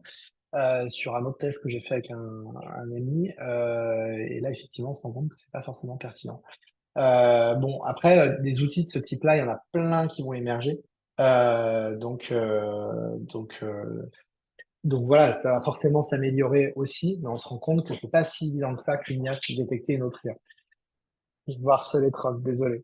C'est affreux ces outils nuls. Je suis désolé, Catherine. C'est intéressant en tout cas à tester. Il y avait Active Tool aussi, je crois, qui doit permettre, j'imagine, que je connaissais pas, là, qui a été cité par Active Tool, à vérifier, c'est peut-être un peu plus compliqué à installer. Ouais, il faut que je le télécharge. Donc là, pour le coup, ça va être galère si je vous le fais en live. Donc peut-être à tester, j'imagine qu'en fait, ça va vous permettre d'aller chercher. Oh là là, mais il est affreux ce site. Il était comme ça, Sophie, pour vous, le site?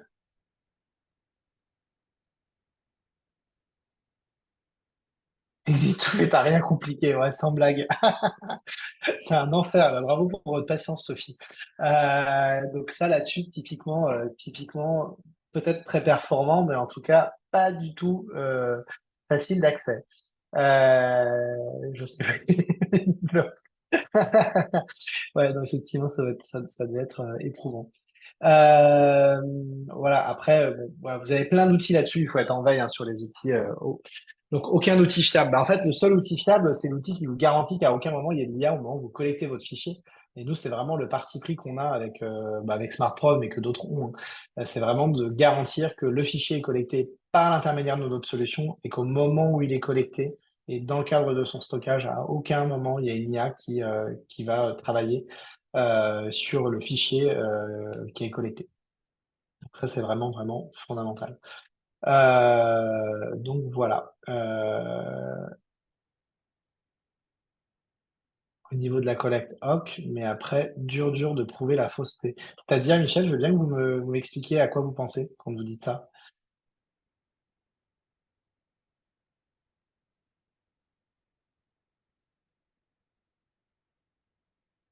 Ça fait mon texte, oui, c'est vrai.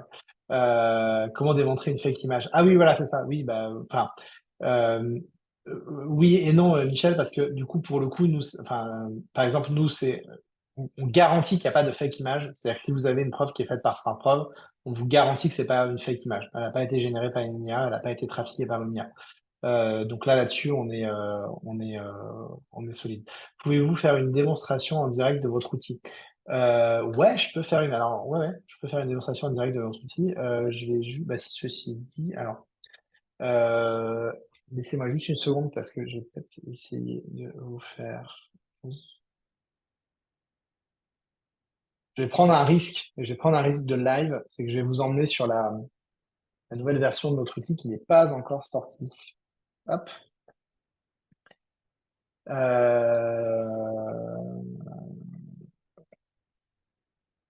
Ouais, je vais juste arrêter de partager pour une fraction de seconde. Hop,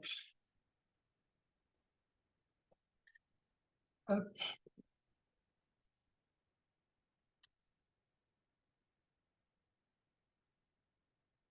Ok, ça semble être en place. Parce que du coup, c'est une version de travail de mon dev. Donc s'il y a un bug, ça sera vraiment parce que vous êtes sur une version prod.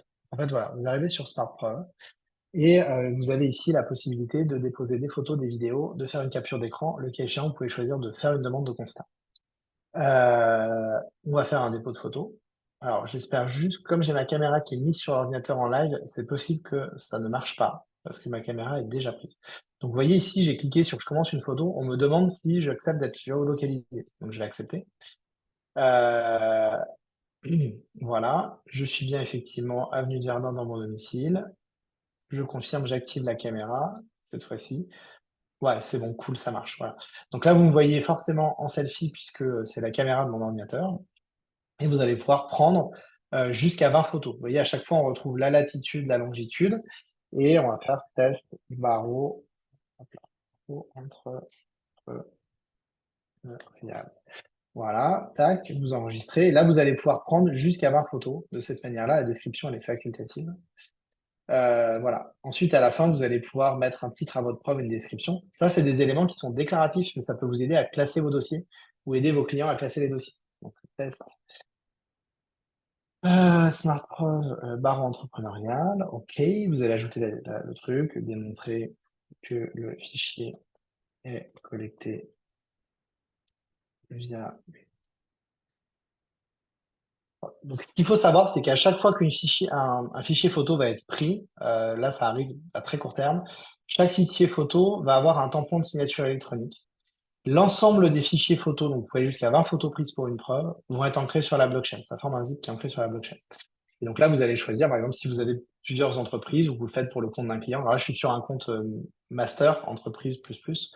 Là, vous allez pouvoir vous dire, bah, je le fais pour les Ganov, je le fais pour SideQuest, si vous voulez faire des dépôts pour vos clients, si vous êtes sur le terrain. Voilà, on enregistre. En fait, au moment où on enregistre, qu'est-ce qui se passe? On fait l'ancrage blockchain, on génère le cachet de signature électronique en plus de ceux qui ont été générés par photo, et on va créer un rapport technique. Voilà, donc là, j'arrive sur mon fichier. Alors, donc là, et donc, sur ce type de compte-là, c'est automatiquement transmis à l'étude la plus proche. Donc là, vous êtes vraiment sur l'interface de développement. Donc, vous avez une étude imaginaire parce que c'est une étude qu'on utilise pour un compte test, mais évidemment, c'est l'étude la plus proche. Donc, par exemple, ici, là, moi, je suis à Toulon. Ça arriverait sur l'étude partenaire qui est à Marseille et qui a un bureau également à La Ciotat à côté de Toulon. L'étude d'huissier reçoit les éléments, vérifie quand même les éléments, peut exercer son devoir de conseil. C'est-à-dire qu'en fait, à tout moment, il peut dire au justiciable, attendez, là, l'image est floue, il y a une atteinte manifeste à la vie privée de votre voisin. Moi, je préfère pas valider ces trucs-là ou j'aimerais bien potentiellement venir faire un constat. Donc, l'huissier, à tout moment, peut exercer son devoir de conseil aussi sur les éléments probants qui sont collectés. Il est valide et ensuite, derrière, c'est reçu, ça génère une attestation de dépôt. On va aller par exemple ici sur le dossier et on va aller voir ouais, alors, je ne les ai pas ici. Voilà. Et donc du coup, vous allez pouvoir, donc, par exemple, un compte avocat pourrait ressembler à ça, d'accord? Et vous allez pouvoir ici ajouter soit des entreprises clientes du cabinet à qui vous allez payer l'abonnement, vous allez choisir de payer l'abonnement, ou tout simplement les inviter pour que vous puissiez accéder à leurs preuves et ils payent leurs preuves, ils se débrouillent avec ça. Soit ajouter un particulier, soit ajouter aussi des collaborateurs. Par exemple, vous avez des collaborateurs qui sont amenés à aller sur le terrain et vous voudriez, en complément d'expertise, parce que vous êtes témoin d'expertise, faire le dépôt, bah, vous pourriez aussi le faire. Donc, vous pouvez ajouter ici des partenaires des clients ou des partenaires potentiellement utilisateurs de la solution qui vous partageraient les dépôts et ça vous permet de nourrir les dossiers. Donc voilà un petit peu à quoi sert la solution. Donc, ce qu'il faut bien comprendre, c'est qu'au moment où vous prenez une photo ou une vidéo, la photo est collectée par l'intermédiaire de notre solution et à aucun moment elle va transiter par la pellicule de votre ordi ou elle viendrait de la pellicule de votre ordi ou de votre téléphone. Donc ça, c'est vraiment ce qui garantit qu'il n'y a pas de d'IA génératif qui interviennent dessus et ou de filtres artificiels pour valoriser l'image. Le deuxième point, c'est que comme on a les éléments de contexte, on va être capable de donner la géolocalisation, l'eurodatage. Et donc, du coup, bah, ensuite, on ancre tout le fichier photo et ses métadonnées sur la blockchain et on va émettre en plus, donc là, c'est en cours de prod, un certificat de signature électronique. Donc voilà, vous savez un peu tout. Alors, les questions qui ont été l'humour permet d'être repéré. Je déteste la Géodoc, ok. Voilà. Le site est multilingue ou français uniquement. Actuellement, français uniquement, il va être traduit en multilingue. C'est dans notre roadmap de l'année. Après, vous dire que c'est une top prio, non, parce qu'aujourd'hui, on met nos ressources vraiment pour déployer nos comptes stratégiques qui vont être voilà, notamment des protections juridiques ou des assureurs. Je dois taire le nom pour l'instant parce que ça va être annoncé prochainement, mais voilà. Quand on reçoit un nouveau client qui ne connaît pas sa preuve, comment vérifier l'authenticité des pièces remises, excepté des originaux pour ce nouveau client lors du premier rendez-vous? Et ben là, vous êtes sur votre cœur métier classique. Smartphone vous servira à rien là-dessus. Et donc, du coup, c'est à vous d'essayer d'analyser. Alors, soit ça vient de d'autres types d'outils, donc essayer de regarder dans quelle mesure vous pouvez faire des contrôles, soit bah, après, vous allez fonctionner sur la bonne foi de votre client. Ce qu'il faut savoir aussi, c'est quand vous mettez des pièces dans un dossier, si votre client est de bonne foi, il y a en fait assez peu de chances que votre adversaire les conteste, sauf si lui veut être de mauvaise foi ou jouer la montre en termes de stratégie judiciaire. Donc là-dessus, bah, Isabelle, faut faire ce que vous faites déjà dans votre métier avec les doutes que ça a. Le but, par contre, c'est d'essayer d'installer des bonnes pratiques chez votre client en utilisant des outils comme le nôtre. Quel est le coût de l'abonnement? C'est 29 euros par mois pour un usage en illimité, sachant que et vous payez en plus l'attestation d'huissier 8 euros par mois. Donc ça, c'est l'offre telle qu'elle va sortir dans les prochaines semaines. Elle n'est pas comme ça aujourd'hui, mais ça va être, enfin, ça va arriver très vite. La jurisprudence vient de rappeler que nous n'étions pas authentificateurs de pièces. Oui, tout à fait, vous n'êtes pas authentificateur de pièces, pour répondre à la question d'Isabelle. En revanche, c'est nous qui le sommes, par exemple, avec notre solution. Donc voilà, donc c'est là-dessus, c'est la question de savoir bah, quels sont les dispositifs qu'aura utilisé votre client dans les pièces qu'il va vous amener. Et là, vous pouvez faire des vérifications. Évidemment, c'est pas vous qui authentifiez la pièce. Par contre, potentiellement, c'est le tiers qu'aura utilisé par votre client et qui va apporter des garanties techniques et qui va pouvoir faire ça. Ouais, preneur Bertrand, effectivement, de la jurisprudence que vous avez là-dessus, mais je le connais ce arrêt-là, mais je l'ai pas, je l'ai plus de tête. Et je crois que c'est intéressant, c'est une affaire assez médiatique d'ailleurs.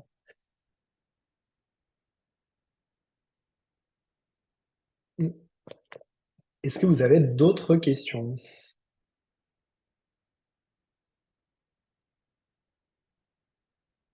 J'espère que ça vous apprend des choses, que ça vous donne des idées dans vos pratiques, parce que c'est vraiment le but de cette formation.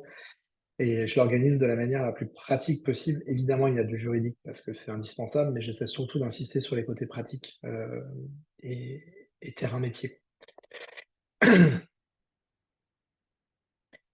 Alors, des photos mises sur votre site SmartPreuve peuvent y rester combien de temps? Alors, si vous avez l'abonnement, si vous prenez un abonnement à 29 € par mois, vous avez les fichiers tant que l'abonnement est souscrit.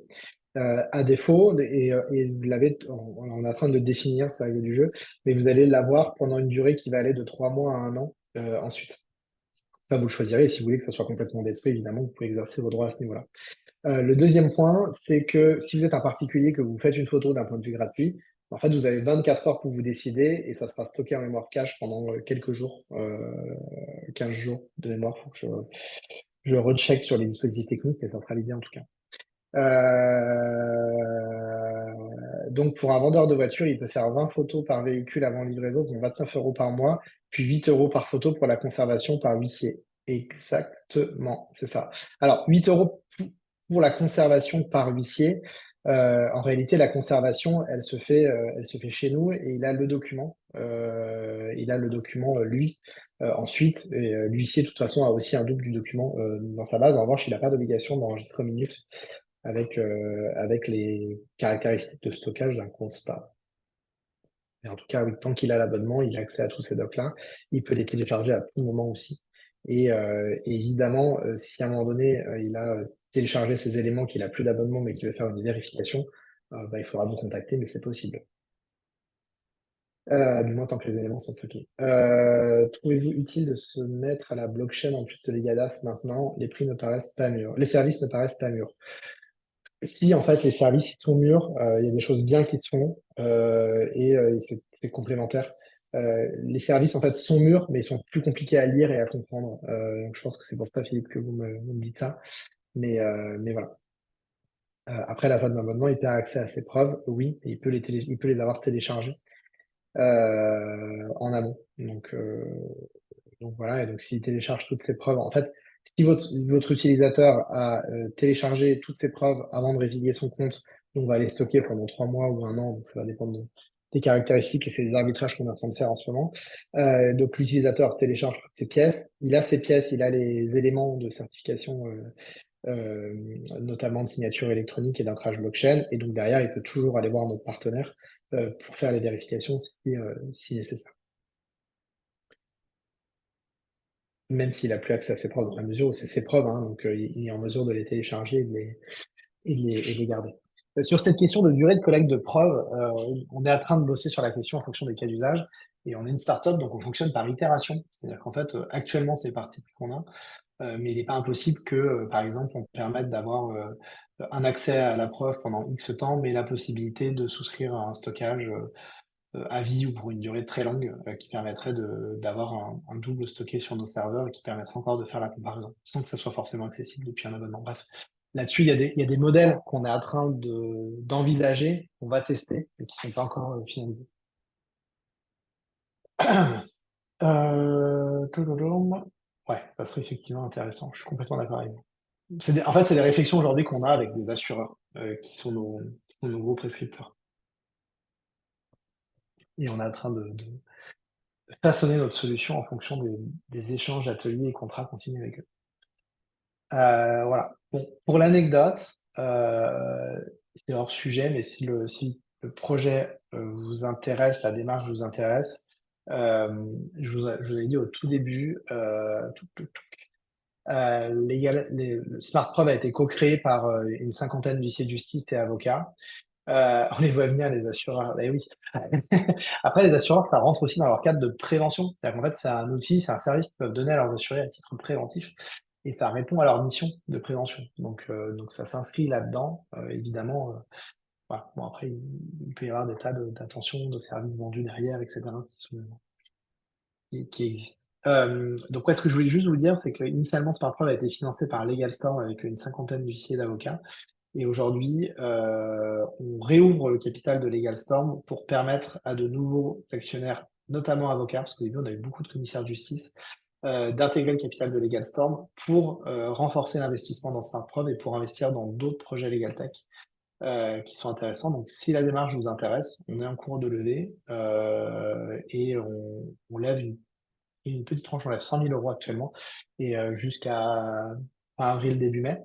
Et on va lever beaucoup plus sur la deuxième partie de l'année pour un projet plus structurant de financement de l'écosystème, pas seulement de SmartProv, mais de l'écosystème. Donc, si le projet vous intéresse et que cette démarche générale vous intéresse, pas seulement sur la preuve, mais sur l'innovation en général dans le monde du droit, n'hésitez pas à me contacter. C'est un sujet sur lequel je travaille et je profite de vous avoir devant pour vous le dire, si vous voulez devenir actionnaire de tout ça. Ok. Qu'il y a d'autres questions? Il est 11h30.